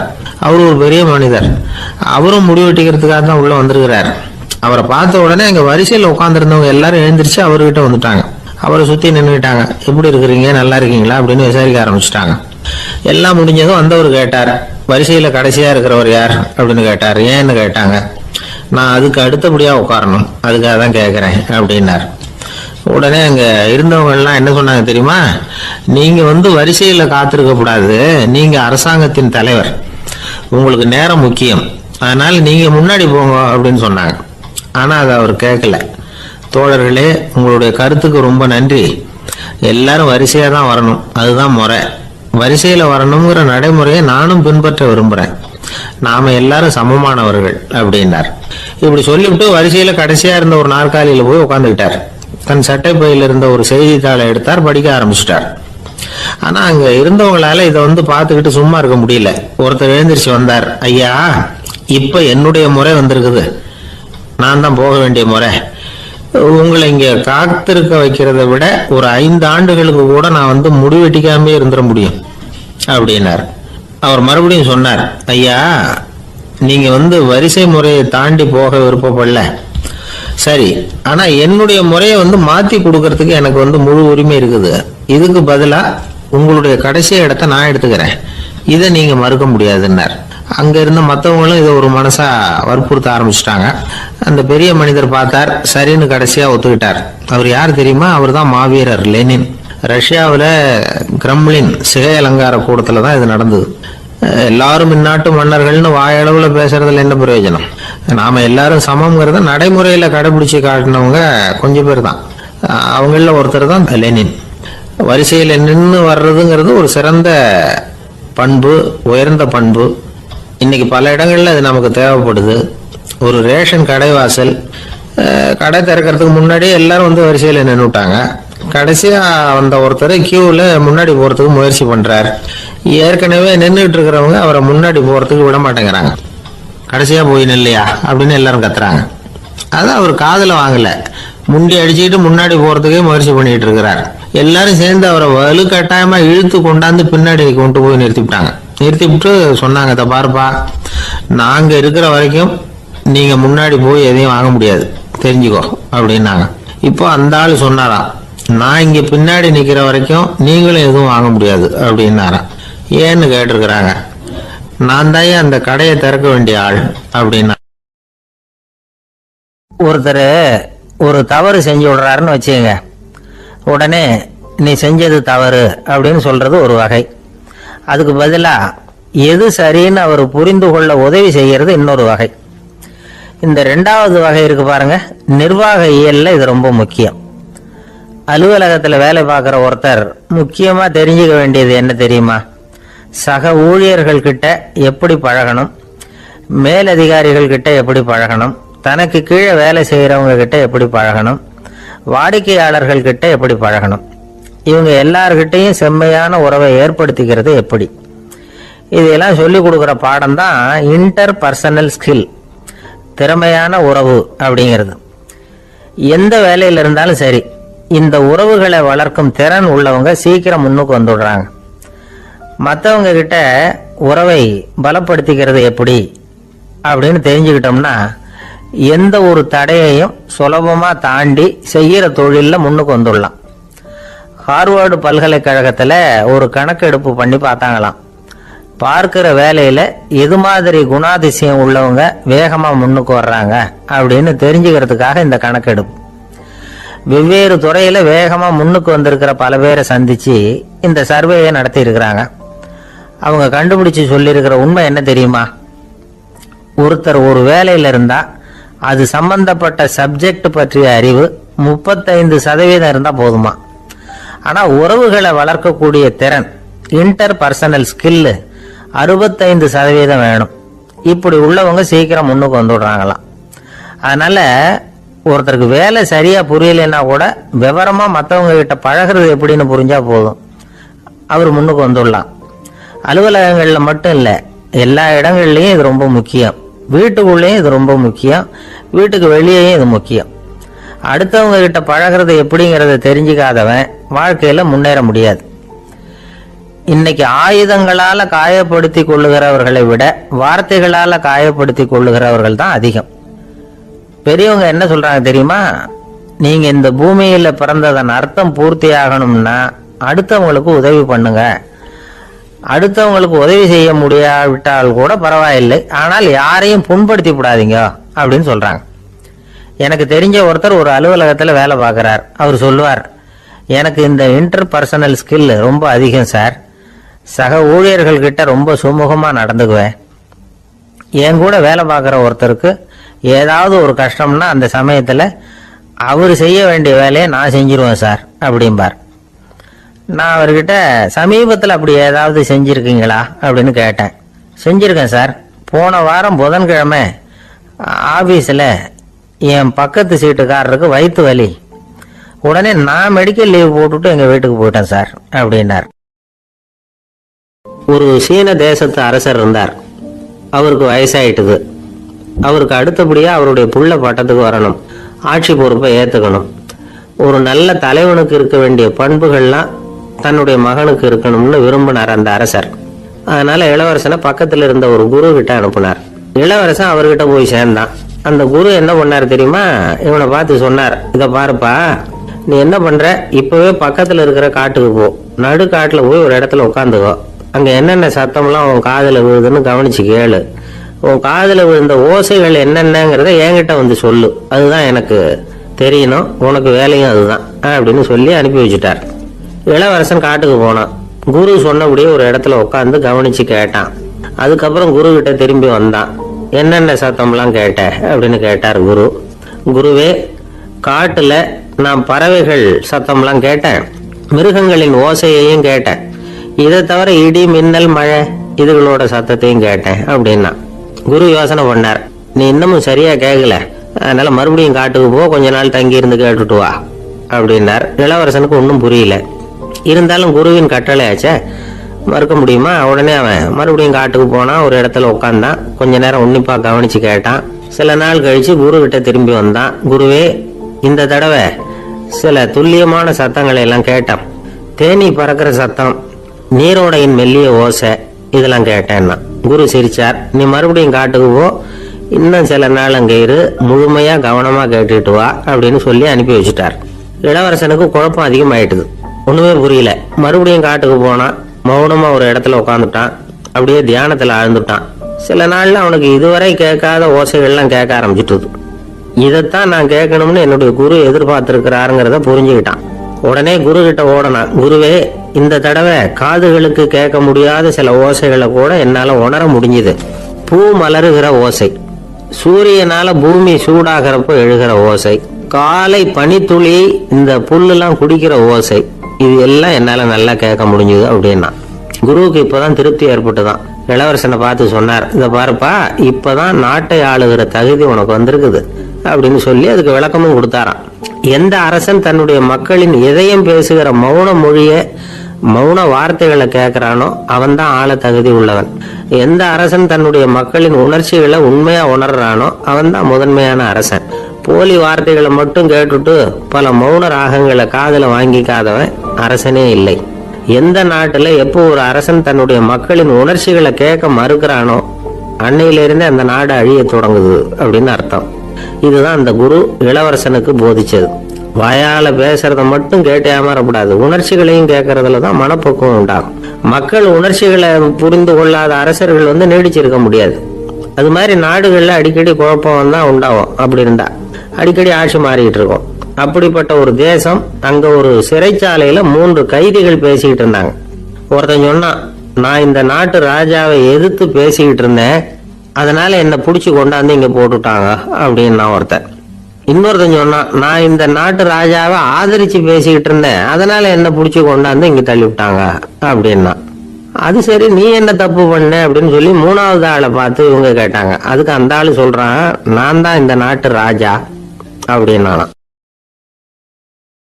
ஒரு நண்பர், அவர்கிட்ட பேசிக்கிட்டு இருந்தேன். மனித உறவுகள் பத்தி அவர் சொல்லிட்டு இருந்தார். அமெரிக்காவில் தந்தை மகன் உறவு எப்படி இருக்கு அப்படிங்கிறத விளக்கறதுக்கு அவர் ஒரு கதையை சொன்னார். ஒரு அப்பா பகல் பூராவும் அலுவலகத்தில் வேலை, ஓடி ஆடி உழைச்சிக்கிட்டு களைச்சி போய் ராத்திரி 10 மணிக்கு மேலே வீடு திரும்பினான். வீட்டு வாசல்ல அவரோட மகன் காத்துக்கிட்டு இருக்கிறான், இன்னமும் தூங்கலை. அப்பா வாசல்லையே தடுத்து நிறுத்தி, அப்பா உனக்கு சம்பளம் எவ்வளவு அப்படின்னு கேட்குறான். ஏற்கனவே ஆபீஸ் பிரச்சனைகளால் அழுத்து போய் திரும்புகிற அப்பாவுக்கு கோவம் வந்துடுச்சு. என்னடா இப்படிலாம் கேளுன்னு உங்கள் அம்மா உனக்கு சொல்லி கொடுத்தாளா அப்படின்னு சொல்லிட்டு உள்ளே போய் சட்டையை கட்டி மாட்டி விட்டு குளிச்சு விட்டு மறுபடியும் வெளியில் வந்து உடையை மாற்றுகிற சமயம் அப்போ மறுபடியும் மகன் உள்ளே வந்து நிற்கிறான் அவர் முன்னாடியே. அப்பா உனக்கு எவ்வளவு சம்பளங்கிறான் மறுபடியும். அப்பாவுக்கு எரிச்சல் அதிகமாயிட்டுது. மணிக்கு $20 போதுமா அப்படின்னார். அப்படின்னா எனக்கு ஒரு $10 தர முடியுமா மகன்? இதுக்கு தான் என் சம்பளம் எவ்வளவுன்னு கேட்டியா? 2ஆம் வகுப்பு படிக்கிற உனக்கு எதுக்குடா $10 அப்படின்னு கத்திவிட்டு தொலைக்காட்சி பெட்டியின் முன்னாடி போய் உட்காந்துக்கிட்டு ஏதோ நிகழ்ச்சியை பார்க்க ஆரம்பிச்சுட்டார். கொஞ்ச நேரம் கழிச்சு மறுபடியும் மகன் வந்து நிற்கிறான். அப்பா ப்ளீஸ் எனக்கு ஒரு $10 கொடுக்க முடியுமா? மகனுடைய கண்களில் கண்ணீர். என்னடா அவன் கண்ணீரை காட்டி காரியம் சாதிக்கலாம்னு பார்க்குறியா? ஒரு காசு கூட கொடுக்க மாட்டான் போ அப்படின்னு விரட்டி விட்டான். மகன் கண்ணீரை தொடச்சிக்கிட்டே கண்ணை தொடச்சிக்கிட்டு பேசாமல் போய் படுத்துக்கிட்டானா. கொஞ்ச நேரம் ஆச்சு. அப்பாவோட கோபம் கொஞ்சம் கொஞ்சமாக குறைஞ்சிது. பிள்ளைகிட்ட கோபமாக கத்துனது தப்புதாங்கிறது புரிஞ்சுது அவனுக்கு. எழுந்திரிச்சு போனான், படுக்கை இறக்கி போனான். மகனை பார்த்தான். அவன் தலையணையை கட்டி பிடிச்சிக்கிட்டு அழுதுகிட்டு இருக்கான். அவனை மெல்ல நெருங்கி அவங்ககிட்ட எதமாக பேசுறதுக்கு ஆரம்பிச்சானான். எதுக்குடா உனக்கு $10 பள்ளிக்கூடத்தில் கேட்டாங்களா அப்படின்னு கேட்டானா. மகன் சொல்லியிருக்கான், இல்லை டாடி, உனக்கு 1 மணி நேரம் சம்பளம் $20ன்னு சொன்னேன். நீ ஏற்கனவே எனக்கு கொடுத்த பாக்கெட் மணி $10 என்கிட்ட இருக்கு. இப்போ நீ இன்னொரு $10 கொடுத்தீங்கன்னா அதையும் சேர்த்து $20 ஆகிடும். அந்த $20 நான் உனக்கு கொடுத்துருவேன். அப்படி கொடுத்தா நீ என் கூட 1 மணி நேரம் செலவழிப்ப இல்லையா? அதுக்காக தான் $10 கேட்டேன் அப்படின்னு சொன்னானா. அந்த அப்பா கண்ணு கலங்கி போச்சான். ஆதரவோட தன்னுடைய மகனை கட்டி பிடிச்சி அழ ஆரம்பிச்சிட்டாராம். இதுதான் நண்பர் சொன்ன கதை. அமெரிக்கா மட்டும் இல்லை, உலகம் பூராவும் இன்னைக்கு மனித உறவுகள் இப்படி தான் மாறிட்டு இருக்கு. பெரியவர்கள் அறிவுரை என்ன தெரியுமா? உங்கள் குழந்தைகளிடமிருந்து குழந்தை பருவத்தை பிரித்து விடாதீர்கள் அப்படிங்கிறது தான். அதாவது இன்றைய குழந்தைகள் தங்கள் பிருந்தாவனத்தை இழந்து விடுகிறார்கள் அப்படிங்கிறது அவங்களுடைய கருத்து. இந்த நிலைக்கு நாம காரணமா இருந்துடக்கூடாது. குழந்தைகளோட விளையாடுவோம், குடும்பத்தோட உறவாடுவோம் அப்படிங்கிறது தான் நம்முடைய நோக்கமா இருக்கணும். இன்றைய உறவு முறைக்கு இன்னொரு உதாரணம் சொல்லுவாங்க. ஒருத்தர் வந்தாராம், அவர் பக்கத்துல ஒரு சின்ன பையன். நாம அவரை விசாரிக்கிறோம், யார் இந்த பையன் அப்படின்னா அவர் சொல்றாரு, இவன் எனக்கு தூரத்து உறவு அப்படின்னாராம். இந்த தூரத்து உறவுன்னா எப்படின்னு இருக்கான். இதுக்கு அவன் சொல்லியிருக்கிறான், இவன் எங்க அப்பாவுக்கு 8வது புள்ள அப்படின்னானா. கணவன் மனைவி அன்பா இருக்கணும், ஒருத்தர் நல்லா புரிஞ்சுக்கணும், விட்டு கொடுக்குற மனப்பான்மை வேணும். அதுதான் ஒரு நல்ல குடும்பம். இன்னைக்கு பல குடும்பங்கள்ல அர்த்தமில்லாத சண்டைகள் தான் அதிகம். கிராமப்புறங்கள்ல வேடிக்கையா ஒரு கதை சொல்லுவாங்க. ஒரு ஊர்ல ஒரு ஆள் இருந்தான், வேலை வெட்டி இல்லாம சும்மாவே இருந்தான். அவனுக்கு கல்யாணம் பண்ணி வச்சாங்களாம். மனைவி வந்து சேர்ந்தா, சும்மாவே உட்காந்துருக்கிறிய, ஏதாவது சம்பாதிக்கிற வழியை பாரு அப்படின்ட்டு இருக்கா. அதுக்கு தான் யோசனை பண்ணிட்டு இருக்கிறேன், ஒரு அருமையான ஐடியா அப்படின்னு நானா. என்ன அது சொல்லு அப்படின்ட்டு இருக்கா. ஆகும், ஒரு ஆட்டுக்குட்டி வாங்க போறேன்னு இருக்கான். அதை வாங்கி என்ன பண்ண போறேன்னா, அந்த குட்டி வளரும், பெருசாகும், அதுக்கப்புறம் அது நிறைய குட்டி போடும் அப்படின்ட்டு இருக்கான். சரி, அப்புறம் என்ன, அதையெல்லாம் சந்தையில் கொண்டுட்டு போய் விற்று விட்டு அந்த காசுக்கு ஒரு எருவு மாடு வாங்கலாம். சரி, அது எதுக்கு? எருவு மாடு நிறைய பால் கொடுக்கும், அதை கொண்டுகிட்டு போய் பால் பண்ணையில் கொடுப்பேன், அல்லது நானே விற்றுருவேன், கை நிறைய காசு கிடைக்கும். அதுக்கப்புறம் ஒரு பசுமாடு வாங்குவேன், பாலையும் விற்கலாம், நாமளும் காய் போட்டு சாப்பிடலாம், இப்படிலாம் சொல்லியிருக்கான். அப்போ அந்த பொண்ணு சொல்லிச்சான், அடுத்த தெருவில் இருக்கிற எங்க அம்மா வீட்டுக்கும் கொஞ்சம் பால் கொடுத்து அனுப்பலாம் அப்படின்னு இருக்கா அந்த பொண்ணு. இந்த இடத்துல கணவனுக்கு கோவம் வந்துட்டுது. அதே எப்படி உங்க அம்மா வீட்டுக்கு எதுக்கு கொடுக்கணும், அதெல்லாம் முடியாதுன்னு இருக்கான். இந்த இடத்துல சண்டை ஆரம்பமாயிட்டுது. கொஞ்ச நேரத்துல 2 பேரும் சத்தம் போட ஆரம்பிச்சுட்டாங்க. கடுமையான சண்டை நடக்கிறத பக்கத்து வீட்டுக்காரன் காதுல வாங்கினான். அவன் கூடயாந்தான். அவனுக்கு தெரியும் வாங்காத மாட்டுக்காக இப்படி சண்டை போட்டுக்கிட்டு இருக்கிறாங்கிறது அவனுக்கு புரியும். அவன் ஓடி வந்து சொன்னான், ஏண்டா உன்னோட பசுமாட்டை ஒழுங்கா கட்டி போடக்கூடாதான் இருக்கான். என்னடா சொல்றேன்னா இவன், உன் மாடு என் தோட்டத்துல வந்து மேய்ஞ்சிட்டுது, பயிரெல்லாம் நாசமாயிட்டுது, 10,000 ரூபா அளவுக்கு சேதம், அதை வாங்கிட்டு போறதுக்கு தான் வந்தேன், குடுறா 10,000 நானா. இவன் அரண்டு போயிட்டான். அப்புறம் சொன்னா, டே நான் இன்னும் மாடே வாங்கலையே, அதுக்குள்ள அது வந்து எப்படிடா உன் தோட்டத்துல மேயும், என்னடா உளர்றேன்னு இருக்கான். நீ தாண்டா இப்போ உளறிக்கிட்டு இருக்க, மாடே வாங்கல, அதுக்குள்ள எப்படிடா வந்து உன்னுடைய மனைவி அவங்க அம்மா வீட்டுக்கு பால் கொடுத்து அனுப்ப முடியும் அப்படின்னு அவன் கேட்டானா. நம்மளால இப்பதான் புத்தி வந்துதான். அர்த்தமே இல்லாத சண்டை போட்டுக்கிட்டு இருக்கிறோம் அப்படிங்கறத அவன் புரிஞ்சுக்கிட்டானா. இது நம்ம முன்னோர்கள் சொல்லி இருக்கிற ஒரு கதை. சண்டையில தான் அர்த்தம் இல்லையே தவிர கதையில் அர்த்தம் உண்டு. அதாவது இல்லாத விஷயங்களுக்காக சண்டை போட்டுக்கிட்டு இல்லறத்தை வீணாக்கிக்கிட்டு இருக்கிற மனிதர்கள் இன்றைக்கு நிறைய பேர் இருக்கிறாங்க. ஒருத்தன் தன்னுடைய மனைவியை பத்தி மாமனார் கிட்ட புகார் சொன்னானா, மாமா உங்க பொண்ணு அர்த்தமில்லாத சண்டை போடுறா, எதுக்கு எடுத்தாலும் எடுத்து எறிஞ்சு பேசுறா அப்படின்னு இருக்கான். நீ எப்படி மாப்பிள்ளை அதை சமாளிக்கிற அப்படின்னு கேட்டிருக்காரு அவரு. அவ எடுத்து எறியறது என் மேல படாம ஒதுங்கி நின்னுக்கிறேன் அப்படின்னு நானா. இவன் ஒரு பெரியவர்கிட்ட பேசிக்கிட்டு இருந்தேன். அவரு என்கிட்ட ஒரு கேள்வி கேட்டார். திருடர்கள் எத்தனை வகை தெரியுமா உனக்கு அப்படின்னார். இதுதான் அவர் கேட்ட கேள்வி. எதுக்காக என்ன பார்த்து அந்த கேள்வி கேட்டாரு தெரியல. இருந்தாலும் நான் வந்து அவருக்கு பதில் சொன்னேன். திருடர்கள்ல வந்து எத்தனையோ வகை உண்டுங்க. கார் திருடன், சைக்கிள் திருடன், முகமூடி திருடன், எப்படி சொல்லிட்டே போகலாம். இருந்தாலும் என்னுடைய சிற்றறிவுக்கு எட்டின வரையில திருடர்களை வந்து 2 வகையா பிரிக்கலாம் அப்படின்னு நினைக்கிறேன். ஒன்னு ராத்திரியில திருடுற திருடன், இன்னொருத்தன் பகல்ல திருடுற திருடன். அதாவது பகல் திருடன், ராத்திரி திருடன் அப்படின்னு பெரியவர் சிரிச்சார். என்ன சிரிக்கிறீங்களே, என்ன கள்வர்கள் 4 வகை அப்படின்னு ஆரம்பிச்சார். எப்படின்னு கேட்டேன். சாப்பாட்டுக்கு இல்லாம திருடுறாங்க பாருங்க, அது ஒரு வகையாம். சாப்பாட்டுக்கு இருந்தும் திருடுறாங்க பாருங்க, அது ஒரு வகையாம். இதை தவிர இன்னும் ஒரு 2 வகை திருட்டு உண்டு. அது என்னன்னா, ஆண்டவன் கிட்ட இருந்து நாம திருடுற திருட்டு, இன்னொன்னு என்னன்னா நம்ம கிட்ட இருந்து ஆண்டவன் திருடுற திருட்டு அப்படின்னார். எனக்கு ஒன்றும் புரியல. என்ன சார் இது, ஆண்டவனையே வந்து திருடன்னு சொல்றீங்களே அப்படின்னு ஆச்சரியமா. ஆமாங்க, ஆண்டவனை வந்து கள்வன்னு சொல்றது இல்லையா. காஞ்சிபுரத்துக்கு பக்கத்துல திருக்கார்வனம் அப்படின்னு ஒரு ஊர் இருக்கு. அங்க உள்ள பெருமாளுக்கு வந்து கள்வர்னு தான் பேரு. அது மட்டும் இல்ல, திருமங்கையாழ்வார் தம்முடைய திரு நெடுந்தாண்டகத்துல கார்வனத்துள்ளாய் கல்வா அப்படின்னு தான் அழைக்கிறார் அப்படின்னு நிறைய உதாரணம்லாம் சொல்ல ஆரம்பிச்சார்.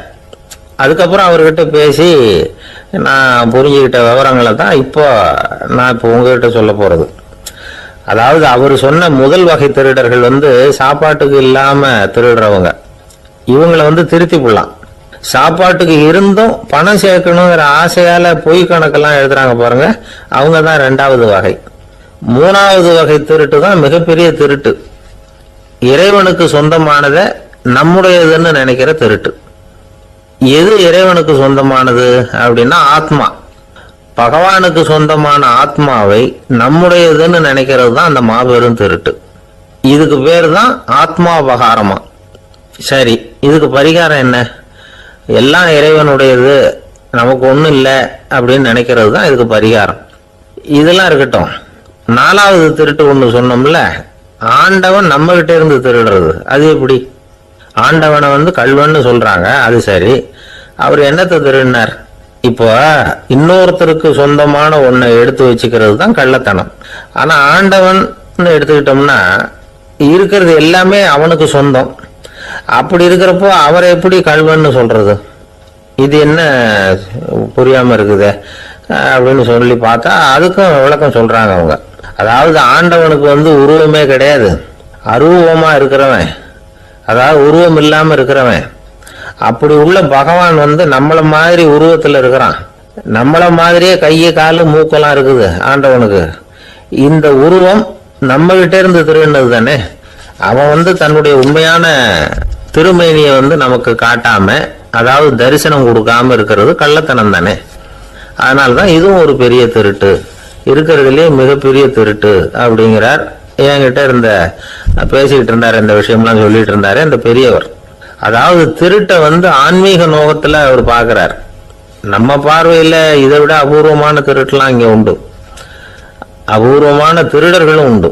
ஒரு திருடன் சிறையிலிருந்து விடுதலையாகி வெளியில போனான். கொஞ்ச நாள்ல மறுபடியும் திரும்பி ஜெயிலுக்கு வந்துட்டான். அப்போ சிறை அதிகாரி அவனுக்கு அறிவுரை சொன்னாராம். ஏன்பா இப்படி அடிக்கடி தப்பு பண்ணிவிட்டு ஜெயிலுக்கு வந்துடுறிய, உனக்கு சொந்த பந்தம் எதுவும் இல்லையா? உனக்கு அப்பா அண்ணன் தம்பிகள் அவங்க கூட எல்லாம் சேர்ந்து வாழணுங்கிற ஆசை இல்லையா அப்படின்னு கேட்டிருக்காரு.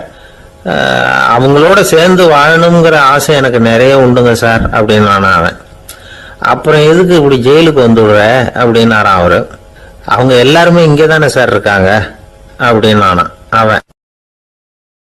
ஒரு ஊர்ல ஒரு துறவி இருந்தார், புத்த சமய துறவி. அந்த ஊர் மன்னன் அவரை பத்தி கேள்விப்பட்டிருக்கான். ஒரு நாள் புறப்பட்டு போனான், துறவியின் பாதங்களை தொட்டு வணங்கினான். அதுக்கப்புறம் சொன்னான், ஐயா நான் உங்களை அரண்மனைக்கு அழைச்சிட்டு போறதுக்காக வந்திருக்கிறேன், இனிமே நீங்க இங்க எதுக்கு இருக்கணும் அப்படின்னு நானா. அவன் மனசுக்குள்ள என்ன நினைப்புன்னா, இவர் எங்க வர போறாரு, நான் ரொம்ப எளிமையானவன், எனக்கு எதுக்கு அரண்மனை வாசம்னு சொல்லி விடுவார் அப்படின்னு நினைச்சிருக்கான். ஆனா அந்த துறவி என்ன பண்ணாரு தெரியுமா? அப்படியா, சரி போகலாம், வா போய் ஒரு ரகத்தை கொண்டுட்டு வா, அரண்மனைக்கு போகும்போது அதுக்கு தகுந்த மாதிரி ஆடம்பரமா போகணும் அப்படின்னு விட்டாரான். துறவி இப்படி சொன்னதும் அந்த மன்னனுக்கு மனசுக்குள்ள சந்தேகம் வந்துட்டுது. இவர் உண்மையிலேயே துறவி தானா, ஏமாத்து பேர் வழி மாதிரி தெரியுதே அப்படின்னு நினைச்சிருக்கான். இருந்தாலும் இனிமே என்ன பண்றது, சொல்லியாச்சு. ரகத்தை கொண்டுட்டு வந்தான். துறவி ஏறி உட்கார்ந்தார். பக்கத்துல ராஜா, அவரு ரொம்ப உற்சாகமா வரார். இவன் ரொம்ப சோர்ந்து போய் வரான். துறவி மரத்தடியிலேயே வாழ்ந்து பழக்கப்பட்டவர், அரண்மனையில எளிமையா ஒரு இடத்துல உட்காந்துக்குவார் அப்படின்னு நினைச்சான். ஆனா அப்படி இல்லை. அரண்மனைக்கு வந்த உடனே அந்த துறவி அதை கொண்டுட்டு வா இதை கொண்டுட்டு வான்னு சொல்லி உத்தரவு போட ஆரம்பிச்சுட்டார். அரண்மனையில இருந்தா அரசன மாதிரி இருக்கணும் அப்படிங்கிறார். ராத்திரி பூரா சௌரியமா தூங்கினார். பகல்ல அரண்மனை தோட்டத்துல உலாவ வேண்டியது, நீச்சல் குளத்துல குளிக்க வேண்டியது, இப்படியே பொழுது போக்கிட்டு இருக்கிறார். அந்த அரண்மனையில துறவி மகிழ்ச்சியா இருக்கிறார். மன்னனால அப்படி இருக்க முடியல. அவருக்கு எந்த கவலையும் இல்லை, இவனுக்கு அரசாங்க கவலைகள். துறவி அப்படி இருக்கிறத இவனால தாங்கிக்க முடியல. ஒரு நாள் அவர்கிட்டே போய், நான் உங்ககிட்ட கொஞ்சம் பேசணும் நானா. துறவி பார்த்தார். நான் இந்த அரண்மனைக்கு வரும்பொழுதே நீ என்னமோ என்கிட்ட கேட்கணும்னு நினைச்ச, ஏன் கால தாமதம், நீ அனாவசியமா உன்னையே தொந்தரவு பண்ணிட்டு இருக்கிற, நீ கவலையா இருக்கேங்கிறது எனக்கு புரியுது. நான் மரத்தடியில் இருந்தப்ப கூட என்னை அடிக்கடி சந்திச்சுக்கிட்டு இருப்ப, ஏதாவது விளக்கம் கேட்கறது உண்டு. இங்க வந்த பிறகு என்னை சந்திக்கிறது கூட அபூர்வமா போயிட்டுது. நீ இப்போ என்ன கேட்க போறேங்கிறது எனக்கு தெரியும், இருந்தாலும் கேள் அப்படின்னாராம். வேற ஒண்ணும் இல்லைங்க, இப்போ உங்களுக்கும் எனக்கு என்ன வித்தியாசம், 2 பேரும் அரண்மனையில தான் இருக்கிறோம். நீங்க மகிழ்ச்சியா இருக்கிறீங்க, நான் அப்படி இருக்க முடியல. இவ்வளவுக்கும் நீங்க முன்னாடி இருந்தது மாதிரி இல்லை. தினமும் தங்க தேர் கேட்கறீங்க, உயர்தரமான ஆடைகள் அணிகிறீங்க, சுவையான சாப்பாடு, இப்படி இருக்கிறப்போ உங்களுக்கு எனக்கு என்ன வித்தியாசம்? இதுதான் மன்னனுடைய கேள்வி. இதுக்கு பதில் சொல்றேன், என் கூட புறப்பட்டு வா, இந்த நகரத்துக்கு வெளியில போவோம் அப்படின்னு சொல்லி அரசனை கூப்பிட்டுக்கிட்டு ஊர் எல்லைக்கு சேர்ந்தார் துறவி. அங்க போய் சொன்னார், இத பாருப்பா, இந்த இடத்த தான் தேடிட்டு இருந்தேன், இனிமே நான் திரும்பி வர போறதில்ல, நீ என்னோட வர்றியா திரும்பி போறியா அப்படின்னார். நான் எப்படிங்க உங்க கூட வர முடியும், என்னுடைய நாடு, என்னுடைய சொத்துக்கள், மனைவி மக்கள் எல்லாத்தையும் விட்டுட்டு எப்படிங்க வர்றதுன்னா. இப்ப அந்த துறவி சொன்னார், இப்ப வித்தியாசத்தை தெரிஞ்சுக்கிட்டியா, நான் அரண்மனையில் இருந்தேன், எல்லா வித பொருள்களும் உடையவனா இருந்தேன், ஆனா எதையும் சொந்தம் கொண்டாடுறவனா இருக்கல. ஆனா நீ அப்படி இல்லை, எல்லாத்தையும் சொந்தம் கொண்டாடிட்டு இருக்கிற, இதுதான் நமக்குள்ள வித்தியாசம் அப்படின்னு சொன்னார். அரண்மனை ஆடைகளை அப்படியே கலைஞர் அரசங்கிட்ட கொடுத்தார். உன்னுடைய ஆடைகளை நீயே வச்சுக்கோன்னார். அவர் பாட்டுக்கு நடந்து போனார், திரும்பியே பார்க்கல. அரசனுக்கு அப்பதான் தன்னுடைய அறியாமை விளங்குச்சான். இதுல இருந்து நாம புரிஞ்சுக்க வேண்டியது என்னன்னா, இந்த உலகத்துல எத்தனையோ பொருள்கள், அதையெல்லாம் முறையா பயன்படுத்தினா மகிழ்ச்சி, அதை விட்டுட்டு அதுக்கெல்லாம் சொந்தம் கொண்டாட ஆரம்பிச்சா கவலை. நம்ம ஆட்கள் சொந்தம் கொண்டாடுற விதமே தனி. ஒரு ஆளு இன்னொருத்தங்கிட்ட ஒரு கொடை கடன் வாங்கியிருந்தான், திருப்பி கொடுக்கல. கொடையை கொடுத்தவன் கேட்டான், என்கிட்ட கடன் வாங்கினிய கொடை, அதை கொஞ்சம் திருப்பி தர்றியான்னா. அது உனக்கு இப்போ அவசரமா தேவைப்படுதா அப்படின்னு கேட்டான் இவன். எனக்கு தேவைப்படல, அந்த கொடையை நான் யாருகிட்ட வாங்கி இருந்தேனோ அவனுக்கு இப்போ அது அவசரமா தேவைப்படுது அப்படின்னு நானும் அந்த ஆள். ஒரு ஊர்ல ஒரு புகழ்பெற்ற பத்திரிகையாளர் இருந்தார். அவர் ஒரு நாள் திடீர்னு இறந்து போயிட்டார். அதுக்கப்புறம் நேரா சொர்க்கத்துக்கு போனார். சொர்க்கத்தின் வாசல்ல நின்றுகிட்டு இருந்த ஒருத்தர் அவரை தடுத்தார். இத பாரு, ஏற்கனவே இங்க 12 பத்திரிகையாளர்கள் இருக்கிறாங்க, அவங்களுக்கே இங்க வேலை இல்லை. அதுக்கு என்ன காரணம்னா, சொர்க்கத்துல திடுக்கிடும் செய்திகள்லாம் ஒன்றும் கிடையாது. அப்படி என்ன இருக்க போகுது இங்க எல்லாம் அது ஒழுங்கா நடந்துகிட்டு இருக்கும். எல்லாம் ஒழுங்கா நடந்தா பத்திரிகைகளுக்கு சுவாரஸ்யமான கொலை கொள்ளை தீ வைப்பு இது மாதிரி எதுவும் இங்க இல்லை. ஏற்கனவே இங்க இருக்கிறவங்க எல்லாரும் மரத்தடியில் உட்காந்துக்கிட்டு தியானம் பண்ணிட்டு இருக்கிறாங்க. அந்த ஒரே செய்தி தான் தினமும் இங்க வந்துகிட்டு இருக்குது. அதை படிக்கிறதுக்கே இங்க ஆள் கிடையாது. அதனால நான் என்ன சொல்றேன்னா, நீ பேசாம நரகத்துக்கே போயிடு. அங்க எவ்வளவோ நிகழ்ச்சிகள் நடந்துகிட்டு இருக்கு. அங்கதான் அதிகமான பத்திரிகையாளர்கள் தேவைப்படுறாங்க. அங்க உனக்கு நிறைய வேலை இருக்கும். அதை செய்யறதில்ல, நீயும் மகிழ்ச்சியா இருக்கலாம் அப்படின்னு சொன்னாராம். அங்க அந்த சொர்க்கத்தின் வாசல்ல நின்றுகிட்டு இருந்தவர். இந்த பத்திரிகையாளர் அங்கேயே நின்று கொஞ்சம் யோசனை பண்ணார். இவருக்கு சொர்க்கத்திலே இருக்கணும்னு தான் ஆசை. அதனால மெதுவா அவர்கிட்ட பேசினாராம். ஐயா, என்ன ஒரு 24 மணி நேரம் இங்க உள்ள இருக்கிறதுக்கு அனுமதி கொடுங்க. இங்க இருக்கிற பல பத்திரிகையாளர்களை எனக்கு தெரியும். அவங்கள சில பேரை சமாதானப்படுத்தி மெதுவா பேசி நரகத்துக்கு அனுப்பி வச்சுடுறேன். நான் இங்க இருந்துக்கிறேன். உங்க கணக்குப்படி 12 பேருக்கு மேல இங்க தாண்டாது, அப்படி பாத்துக்கிறேன் அப்படின்னாராம். அவரும் யோசனை பண்ணி பார்த்துட்டு, சரி அப்படியே உனக்கு அனுமதி கொடுக்குறேன், ஆனா ஒரு விஷயம், 24 மணி நேரம் தான் அனுமதி, அதுக்குள்ள எல்லாம் நடக்கணும் அப்படின்னு இருக்காரு. சரின்னு சொல்லிவிட்டு இந்த பத்திரிகையாளர் உள்ள போனார். யோசனை பண்ணார். திட்டம் போட்டு ஒரு பொருளையை கிளப்பி விட்டார். சக பத்திரிகையாளர்கள் எல்லாம் கூப்பிட்டு சொன்னாராம், இந்த பாருங்க, நரகத்துல ஒரு பெரிய தினசரி பேப்பரை கொண்டுகிட்டு வர்றதுக்காக திட்டம் போட்டுக்கிட்டு இருக்காங்க. அதுக்கு பல அதிகாரிகள் தேவைப்படுறாங்க. நிறைய சம்பளம் கிடைக்கும். யார் யாரெல்லாம் நரகத்துக்கு போக ஆசைப்படுறாங்களோ அவங்க எல்லாம் போகலாம் அப்படின்னு ஒரு பொருளையை கிளப்பி விட்டார். 24 மணி நேரம் கழிச்சு வாசல் பக்கம் போனார். அங்க இருந்தவர்கிட்ட எத்தனை பேர் வெளியேறினாங்கன்னு விசாரிச்சாராம். அப்போ அவர் இவரை, நீ வெளியே போகக்கூடாது, முதல்ல உள்ளதான் இருக்கணும் அப்படின்னு தடுத்தாராம். அப்புறம் சொன்னாராம், நீ சொன்ன செய்தியை கேட்டதும் இங்க இருந்த எல்லா பத்திரிகையாளர்களுமே நரகத்துக்கு போயிட்டாங்கப்பா, உள்ள யாருமே இல்லை, அதனால நீ உள்ளே இருக்கலாம் அப்படின்னாராம். இதை கேட்டதும் இந்த பத்திரிகையாளரே குழம்பி போயிட்டார். ஒருவேளை உண்மையிலேயே நரகத்துல புதுசா பத்திரிகை ஏதாவது ஆரம்பிக்க போறாங்களோ அப்படின்னு அவரே நினைக்க ஆரம்பிச்சிட்டாராம். அப்புறம் சொன்னாராம், ஐயா என்னை விட்டுருங்க, நான் நரகத்துக்கே போயிடுறேன், அங்க ஏதோ விசேஷம் இருக்கணும் அப்படின்னாராம். இல்லைன்னா இத்தனை பேரும் ஒட்டுமொத்தமா அங்க போறதுக்கு சான்ஸே இல்லை, என்ன தடுக்காதீங்கன்னு கெஞ்ச ஆரம்பிச்சுட்டாராம். மற்றவங்க நம்பணுங்கிறதுக்காக ஒரு பொருளையை கிளப்பி விட்டார். கடைசியில தானே அந்த பொருளைக்கு ஆளாயிட்டார். அதாவது பிறரை ஏமாற்றிய அவரது மனம் கடைசியில அவரையே ஏமாத்த ஆரம்பிச்சுட்டு பாருங்க. நீங்க இப்படி அடுத்தவங்களை ஏமாத்துறதுக்கு உங்க மனசை பழக்கப்படுத்துறீங்க, ஆனா கடைசியில அதனால நீங்களே ஏமாற்றப்படுகிறீர்கள் அப்படிங்கிறது பெரியவர்களுடைய புத்திமதி. அதனால உங்க மனசுகிட்ட ரொம்ப எச்சரிக்கையா இருங்க அப்படிங்கிறாங்க. நம்ம ஆளுங்க அங்க போய் என்ன சொல்லுவாங்கன்னா, இந்த மாதிரி அங்க போகாத இங்க போகாதுன்னு பயமுறுத்துறது உண்டு. சில பேர் அங்க பேய் இருக்குது, பிசாசு இருக்கு அப்படின்னு பொருளைய கிளப்பி விடுறது உண்டு. இருட்டு நேரம் காட்டு வழியா ஒருத்தன் போயிட்டு இருக்கிறான். அங்க பேய் பிசாசு நடமாட்டம் இருக்கிறதாக வதந்தி. இவன் பயந்துகிட்டே வேகமா போறான். காடு முடிஞ்சு மெயின் ரோட்டுக்கு வந்து சேர்ந்தான். அப்பாடா, ஒரு பஸ் நின்றுட்டு இருக்கு தனியா, இருட்டுல லேசா தெரிஞ்சது. ஓடி போய் ஏறி உள்ள உட்காந்துக்கிட்டான்.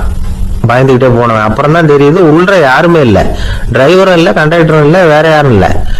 இவனுக்கு பேய் பயம் அதிகமா போட்டுது. ஏன்னா நடு ராத்திரி இந்த நேரம் பார்த்து அந்த பஸ் தானே நகர ஆரம்பிச்சுதான். இவனுக்கு இன்னும் பயம் அதிகமா போட்டுது. ஏன்னா டிரைவர் சீட்டு காலியா இருக்கு, பஸ் நகருது.